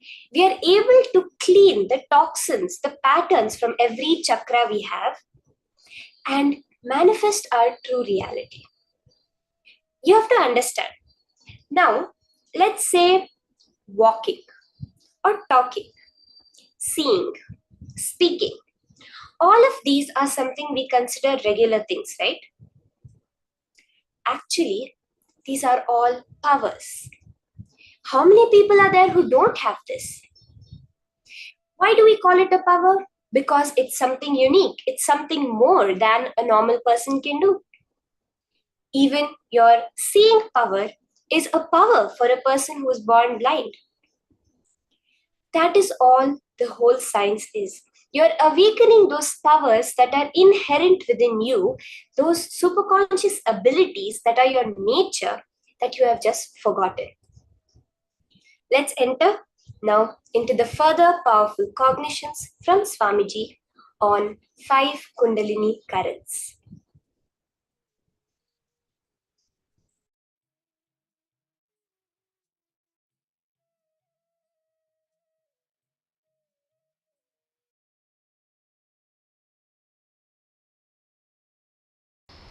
Listen carefully. Whatever intention you have that you want to become, that is you. Other than that, any psychological, physiological, neurological experience, perception you go through is not you. If you feel depressed about your body and your mind and about yourself, or if you feel excited, elated about your body, your mind, and about you. Whether depression or excitement, nothing is you. Nothing is you. When Arunagiri Yogeshwara shared these words with me, the way it entered into my system, the way it became part of my cognition, the way it became part of my reality, from that day, never physiological, psychological, neurological ups and downs can bind me in any way. Listen to this truth and contemplate on it. I'll support you to experience that as reality. I still remember you are sitting in this very posture, Sukhasana, having hand on my shoulder, and said the exact words uttered in Tamil. மெயின் நினைவாலோ உயிர் நினைவாலோ மூளையாலோ உணர்பவை உள்ளது அல்ல.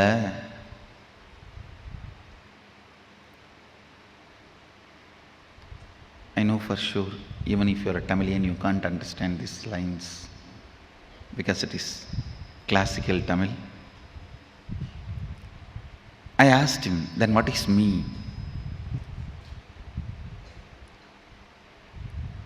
He put the next question, what do you want to become? Small boy. I just stretched my chest in a wide way, put both my hands on the hip and said, Sadashiva.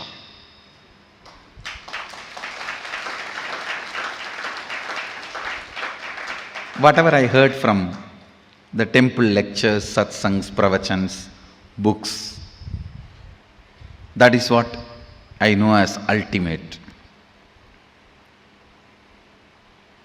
So I put both my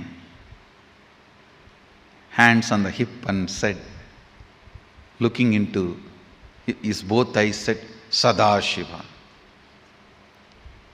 And already his hand was on my shoulder.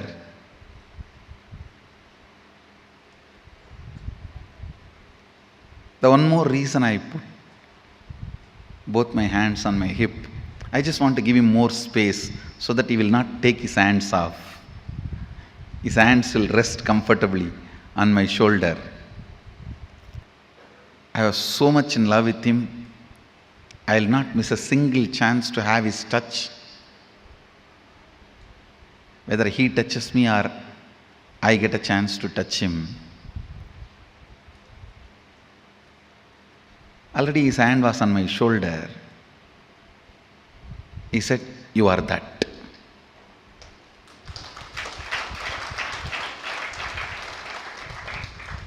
It was so clear, I can see. It's directly from his third eye to my third eye. There was no questions, doubts after that. He himself explained. Your intention is the only living mechanism in you. ஆஞ்ஞையே உனக்குள் இருக்கும் உயிர், ஆஞ்ஞையே உனக்குள் இருக்கும் கடவுள், அதுவன்றி வேறொன்றும் உன்னுள் உயிர்த்திருப்பதில்லை என்பதனால் உயிர்த்திருக்காத ஒன்று உயிருக்கு உபத்திரவம் தர இயலாது. Means your intention only is you, your intention, what you want to be is only God in you. Your intention is the only living mechanism in you. Other than your intention, everything else is matter in you. Because of that, the matter cannot disturb your intention, which is you. You cannot be controlled, affected by the matters in you.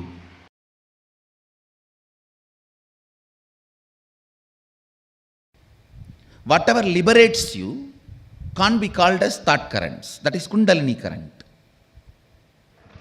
Every Kundalini current make your whole system as bliss pot.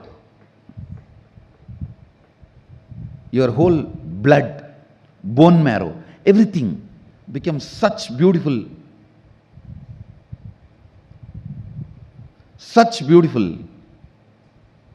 bliss overflow. What you strongly believe inside you as your fundamental right. Listen, all of us strongly believe some things as our fundamental right. That freedom should not be touched, because I go through whatever I go through which I don't want in my life just for that one thing. So all of you look into what do you think as your fundamental right. Listen, what you feel, what you believe as your fundamental right, that plays a major role. Because when you are alone, you boil down only to your what do you think as your fundamental right. A man who thinks, I tolerate all this just for the sake of money, who thinks money is his fundamental pleasure, fundamental right, naturally he will become rich. He will be working only towards wealth and he will become rich. But he will not be fulfilled. Please understand, whatever you think as your fundamental right, you equate that and your life. You are ready to bargain with your life to gain that. Sometime yes from girlfriend, sometime yes from a business proposal, sometime yes for pleasure. Whatever you equate as your fundamental right in your life, you will get that, no doubt. But be very clear, you will never be fulfilled by that, because actually your fundamental right is to build the bliss chemistry in you. Anything other than that, you will feel you have been cheated or you wasted your life on it. There are so many things in your life which you don't like, you do it just for the sake of what do you think as the fundamental pleasure of your life. Anything you think as your fundamental right, for which you go through whatever you go through in your life, whether it's money, name and fame, relationships, pleasure, you will get that. But by that very thing which you equated your life to, you will feel cheated by that. No pleasure, no money, no power, no girlfriend, even if it's Miss Universe or Miss Cosmos or Mr. Cosmos, no one can equate your life. Understand? Your fundamental right is building your own bliss chemistry, where you are independently able to fall into the joy and bliss just by your intention, your will. Ability to fall into the bliss chemistry just by your will, independent of anything else, is your fundamental right. Every child should be taught this is your fundamental right.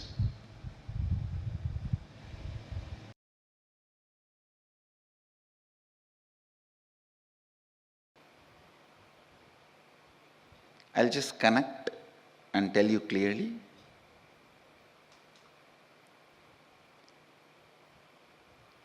First thought current I gave you is, you are your intention, nothing else. Neither physiological nor psychological or neurological experiences are you. You are beyond all of that.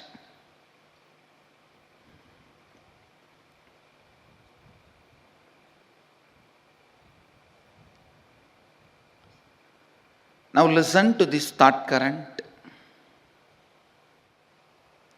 Everything your life is made of is your very expression. Listen, everything your life is made of is your very expression, experientially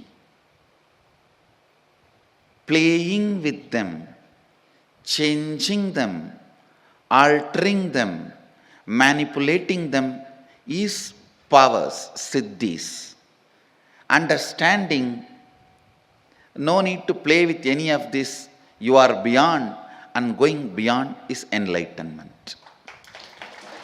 Listen now. Listen now. Now what I said is pure science. Mahadeva gives a very powerful practical methodology to experientially realize this statement. The statement which I uttered now is a sutra, pure science. Whatever you see in your life, including the walls of this hall and me sitting in front of you, this throne, your chair, the people sitting around you, everything is made of a material which is from inside you. You can alter, manipulate, extend, reduce, change everything as you want. Please understand. Everything you see in your life is made out of a stuff which comes from your very self.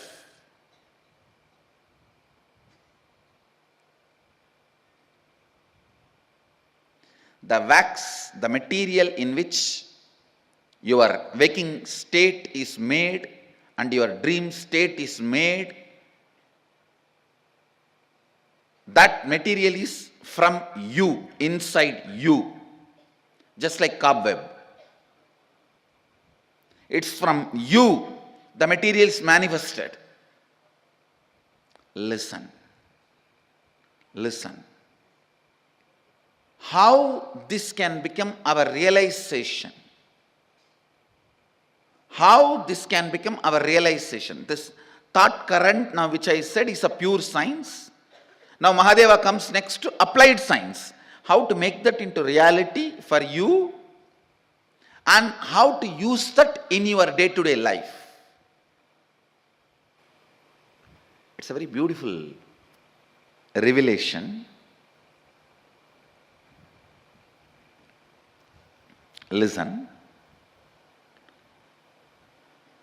Mahadeva says,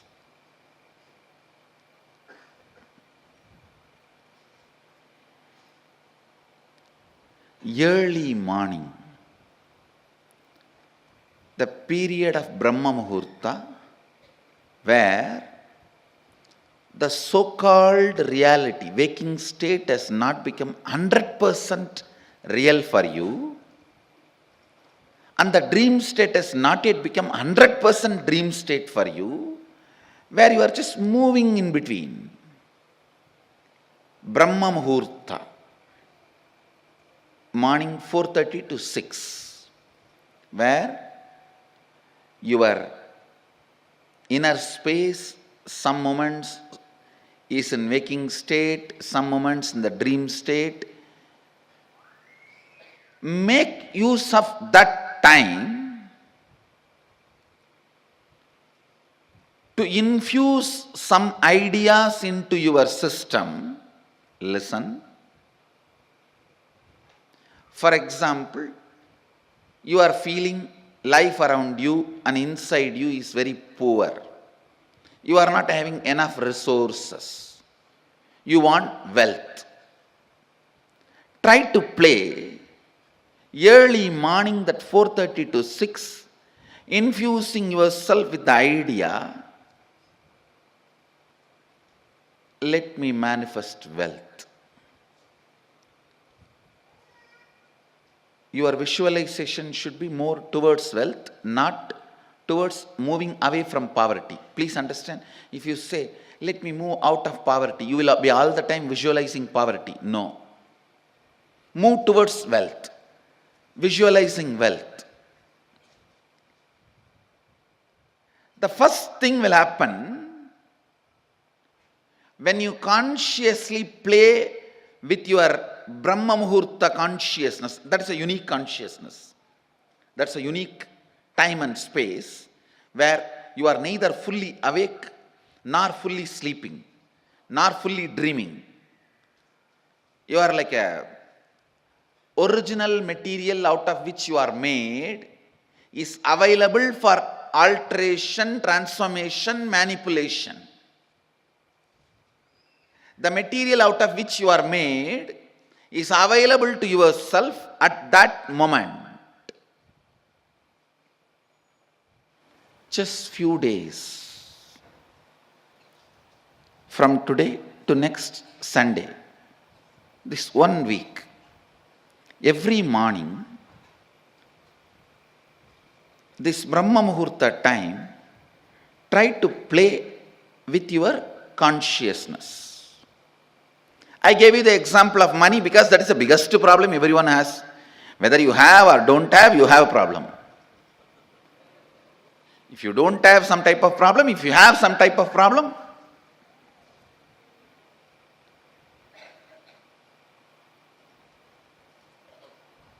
you can work on even your health. You can work on your relationships. You can work on your fulfillment, feeling alone, empty, lonely, on anything you can work. Try to visualize what you want to manifest. It will not take more than 3 or 4 days for you to realize, actually you are setting the trend and thought current. You are setting the trend and thought current of what you want to express in that Brahma Muhurta time. Sleeping during that time means wasting your life. Do not entertain please listen. Do not entertain the thought currents which are not directly conducive for your life at those moments. Because whatever you entertain during that time will become part of you. Now play with this thought current, this Kundalini thought current.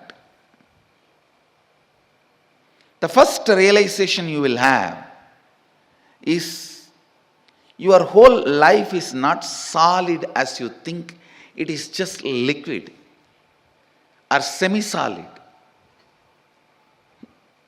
It is liquid or semi-solid. You can manipulate it. You can manifest it. You can play around with it.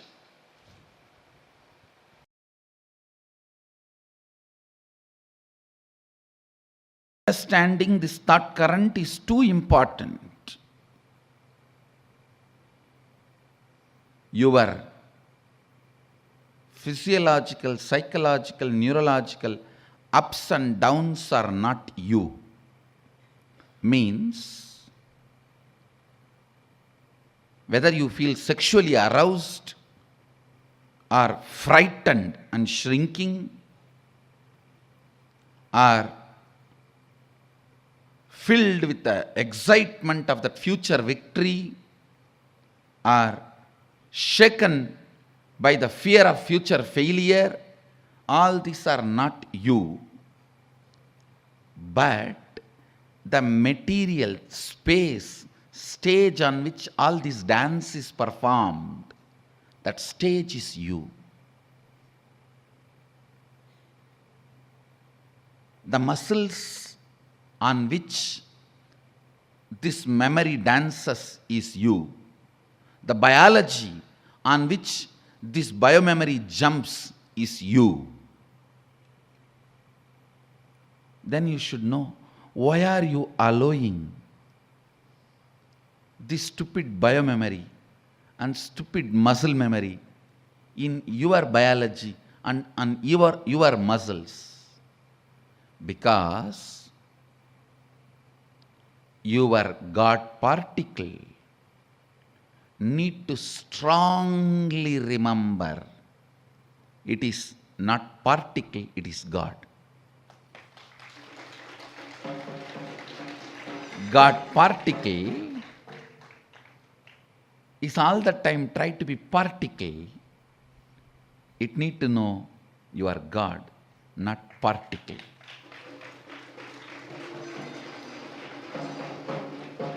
Understand? The stage, the space where the neurological, physiological, psychological ups and downs happen. The stage, the space is you. Purpose is to remind your space of God. Please listen. You are not God particle, you are God.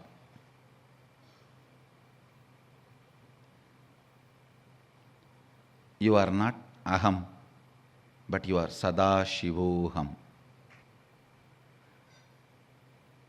Understand? Knowing this thought current is opening your inner guru to yourself. Then even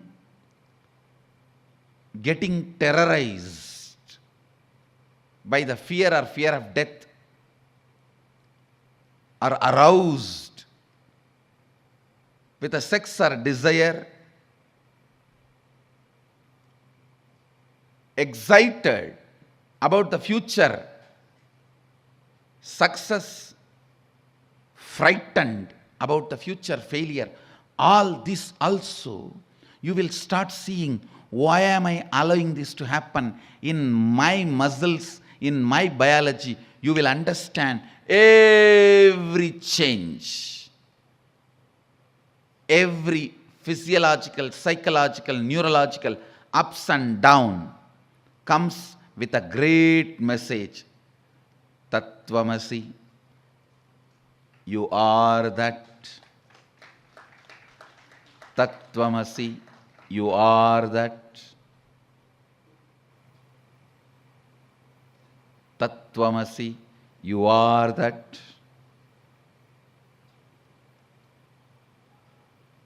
This is what I call perpetual completion. Sahaja Samadhi. My physiological, psychological, neurological ups and downs are not me, but the muscles and biology in which all these are happening is me. So, why am I allowing all this to happen in me? Because they come with a message, I am that. They come with the message, you are that. They come with the message, I am God, not particle. Let this become your subject for Vakyartha Sadas, cherishing, thinking, feeling, internalizing, internalizing. You will see even a small needle piercing your body by mistake, or you go on getting into a fight unnecessarily. Everything leads to this one reminder, Sadashivoham, Sadashivoham, Sadashivoham, Sadashivoham. The moment you start remembering, you may not need the reminders. The moment you wake up, you may not need the alarm clock. So, the moment you remember Sadashivoham, the physiological, neurological, psychological ups and downs will automatically stop, even if you don't do anything to stop them. Because they served their purpose. They finished their job.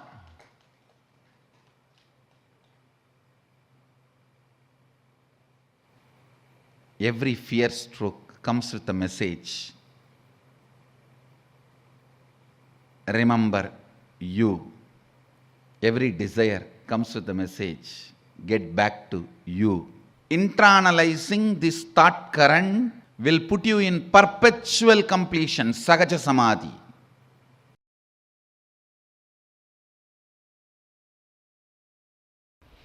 Only when the seeking enters, the life itself starts in you. Till then, whatever you may have may be style, but not life. Understand? Maybe style, but not life. Don't call that as lifestyle. Seeking integrates you. Seeking evolves you.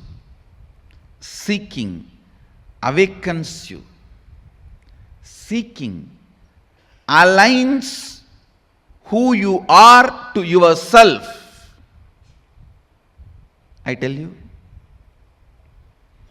till the seeking starts, even you will not experience what you call as you. I know the stupid human beings who think they are rich by having only money. Understand? Poor are those who have only money. Uneducated are those who are educated only in schools.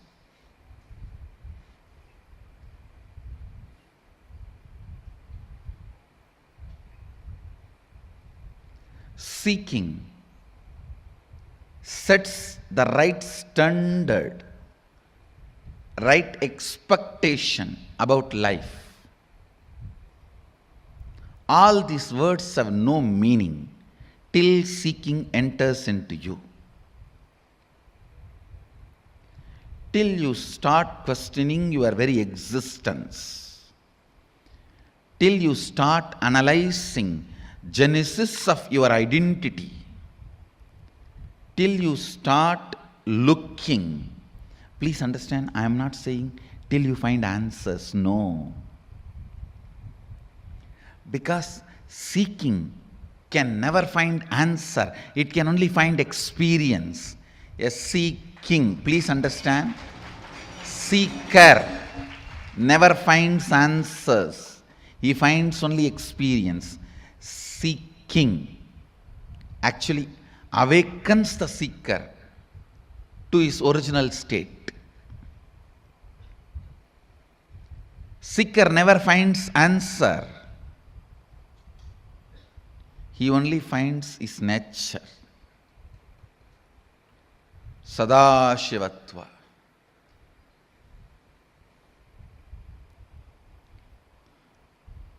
Till seeking penetrates your thinking system, till seeking becomes an important component of your cognition, life has not started in you.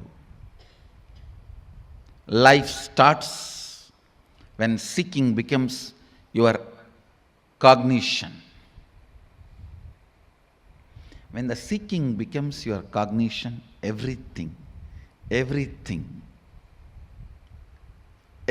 becomes sweet. Thinking, feeling, working, living, loving, caring, even fighting. Now everything becomes juicy. Because you have a purpose, you have a reason, you are needed. Look into this important pattern in which all of you are stuck. All of you are constantly comparing the lifestyle and thought current which develops after seeking. It's plus and minus, and the lifestyle before the seeking, and it's plus and minus. If you are doing that, you are stupid. Then you are comparing like a adults' lives plus and minus and kids' lives plus and minus.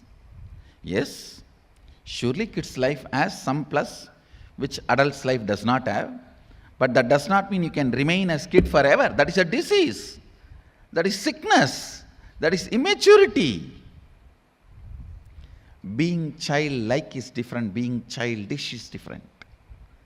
You are trying to be childish and you think your childishness should be celebrated as cute. No. No.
Nityanandam.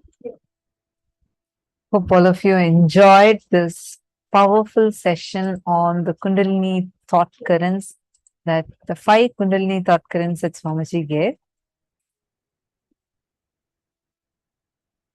Oh my God, actually each thing that Swamiji revealed, right?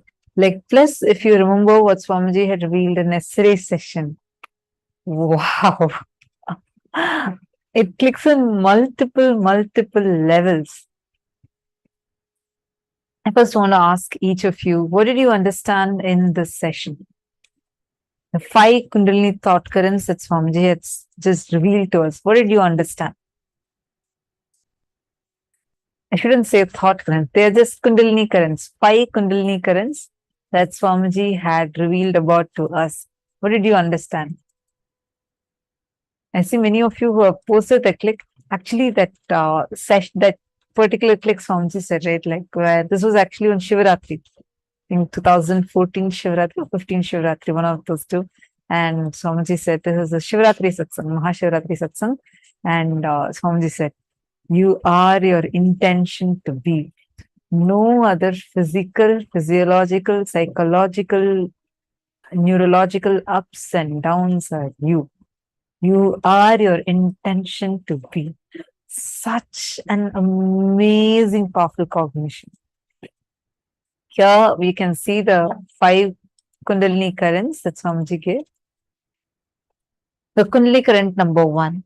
You are your intention to be. Your intention is the only living mechanism. God in you. Everything else is matter in you. And matter cannot disturb your intention, which is you.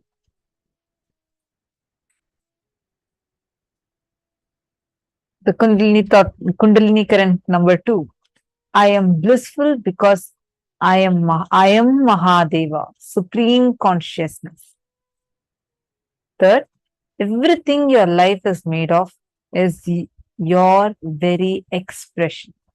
Experientially playing with them, altering them is powers. Understand, there is no need to play. You are beyond this, and going beyond this is enlightenment. Oh my God, just take a few minutes to type this, then I'll show the next 2 Kundalini currents too. Take a few minutes. I request everyone to please type it.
Now, let's go to the next two Kundalini currents.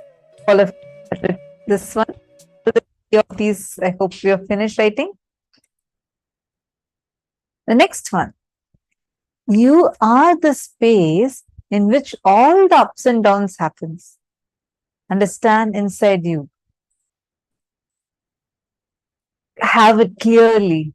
My physiological, psychological, neurological ups and downs are not me. But the muscles and the biology in which all these are happening is me. The space in which all these are happening is me. We are the space in which all these ups and downs are happening. It's just so powerful, right? Understand, seeking is not an alternative lifestyle, but native lifestyle to keep in the altar. Till seeking becomes an important component of you, of your cognition, life has not started in you. Take a few minutes. I'm going to give you all a few minutes so that you can write this down. Please type it and post it on Facebook.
All right. I hope now all of you are having it. These clicks, all of us have written and posted too. I hope it's clicking with you all. See, the intention you want to be. What is it that you want to be? You have the power to declare that because you are that. You are your intention to be. How many of you are getting this? Okay. Ma Agamapriya is having a question. Everything else is matter in you. So it means that the thoughts in my mind is matter, right? Absolutely, yes, you're right. Perfectly right. And you're also asking, I'm a little confused because I remember Swamiji saying, mentioned antimatter in one satsang few days ago. I remember that antimatter is also about thoughts. Beautiful question, Mahagama Priya. Listen carefully. Matter and antimatter. Matter, according to the definition, normal definition that we all have, anything that occupies space and has a mass. This is what we call as a matter in science normally, right? And yes, thoughts are matter. That's absolutely right. The next question you're asking. So if thoughts are also matter, then what is antimatter? Antimatter is not equal to thoughts.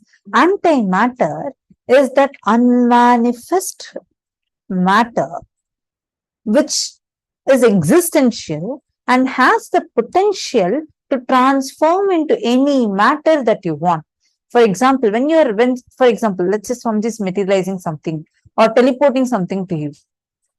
Now, when Swamiji is teleporting an object from one place to another, the matter gets converted to antimatter.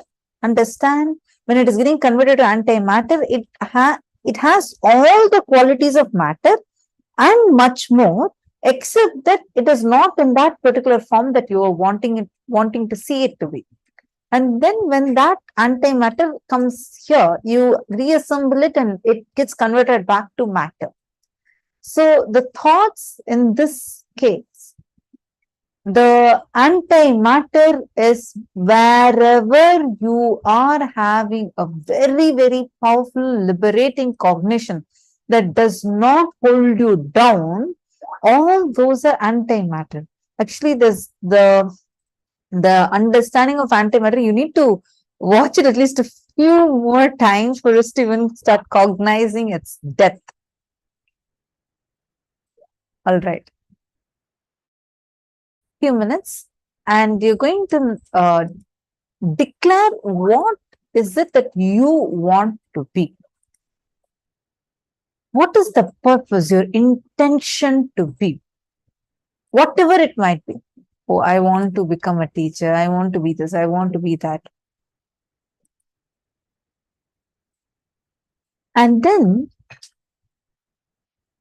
any other cycle, just boldly declare. Swamiji has told, this is my intention to be. And make it as a strong declaration saying, this is what I want to be. Any other physiological, psychological, neurological ups and downs are not me. It is not me. What I am intending me to be is me. Take a few minutes, make this as a strong declaration inside of you. And you're also going to get a session on Guru Bhakti, a very beautiful book on Guru Bhakti as part of today's gifts for all of you.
Now, let us continue this power of Aushadha Darshanam with the same context.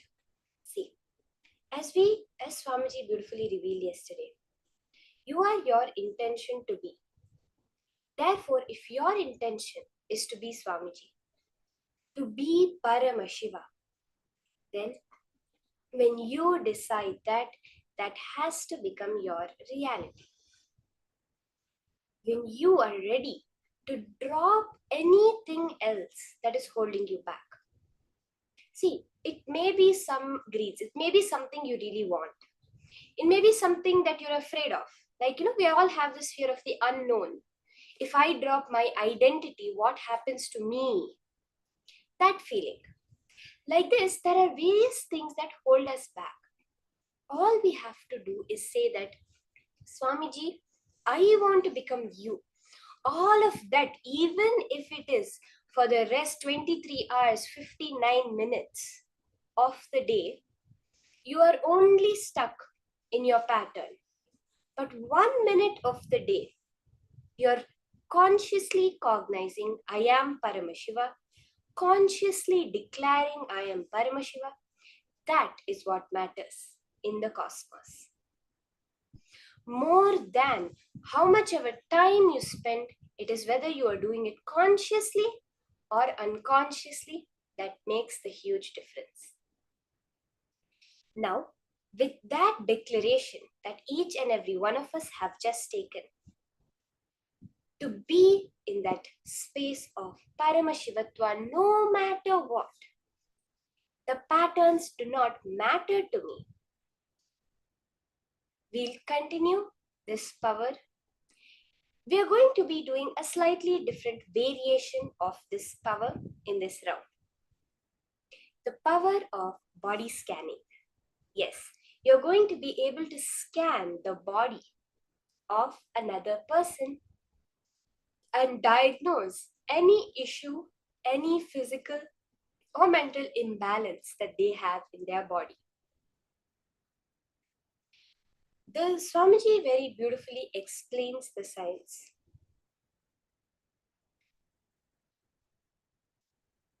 That every time you remember each of these thought currents that Swamiji just revealed to us, your Kundalini just awakens and flows through you. That is why it's the Kundalini current. Whichever one of these 5 powerful cognitions you click with the most, hold that as your basis on which you are going to manifest life. Power manifestation is not an isolated thing. It's not just 10 minutes of the day, 20 minutes of the day you're going to spend. It is about what thought currents you are cherishing the entire day. The more and more we build from 1 minute to 2 minutes, you consciously declaring that you are Paramashiva, that is what matters. Build it more and more, to higher levels of you consciously cognizing that you are Paramashiva. And let's start now.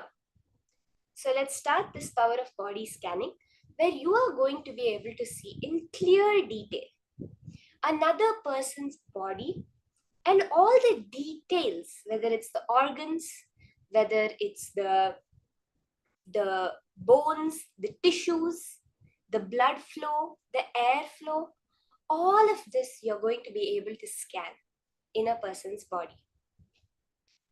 The first level, you're going to be able to find a solution. So as I said in the morning, this power of Aushadha Darshanam is being able to scan a solution for a particular problem.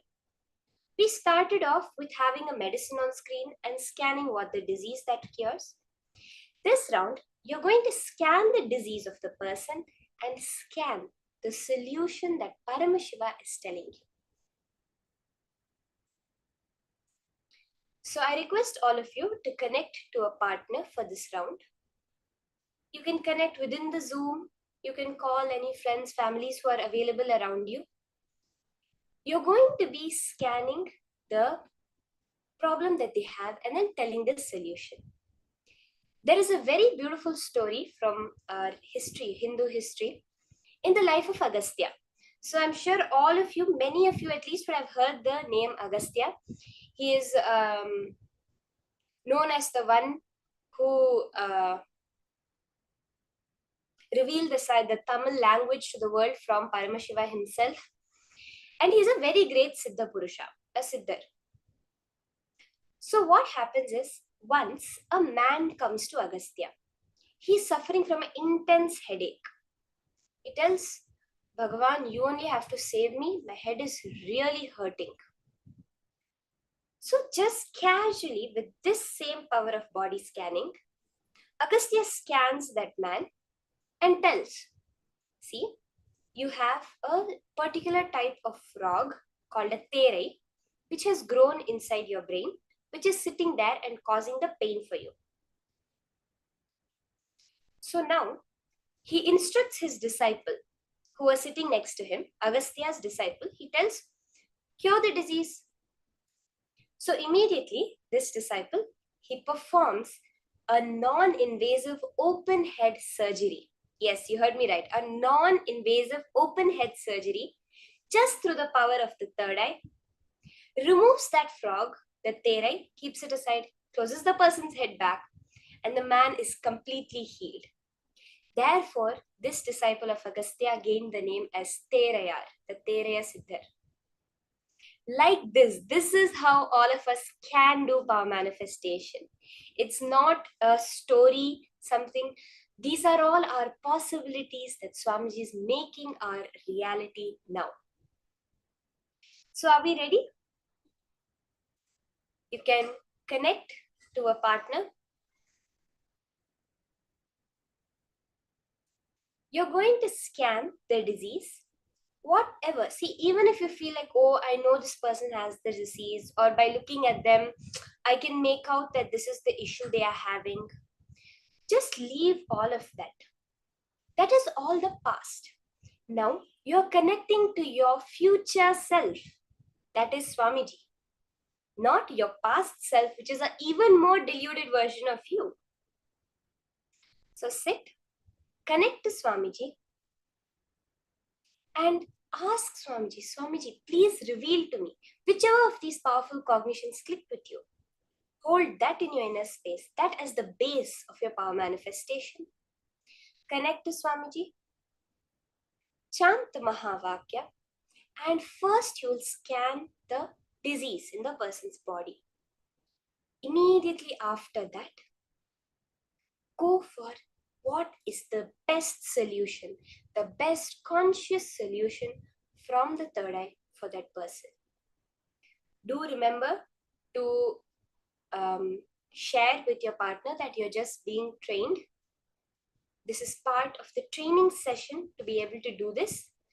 So just request their consent first for this and let them know that they should always get a second opinion of verify with their doctor before implementing any of the solutions you give them. Let's connect to someone whom you are unfamiliar with, someone whom you do not know their health issues, so that your mind can be completely set. Yes, I have manifested. It is not my mind doing the work. It is Paramashiva. So for that purpose, I would request all of you to connect to someone with whom you're entirely unfamiliar with their medical history.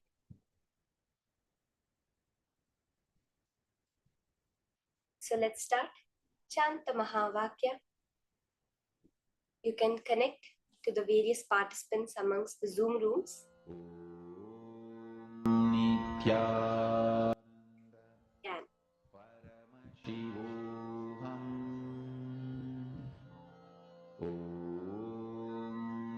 Nithyananda Paramashivoham.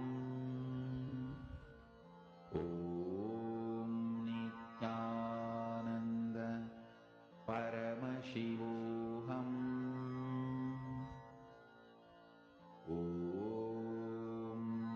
Nithyananda Paramashivoham.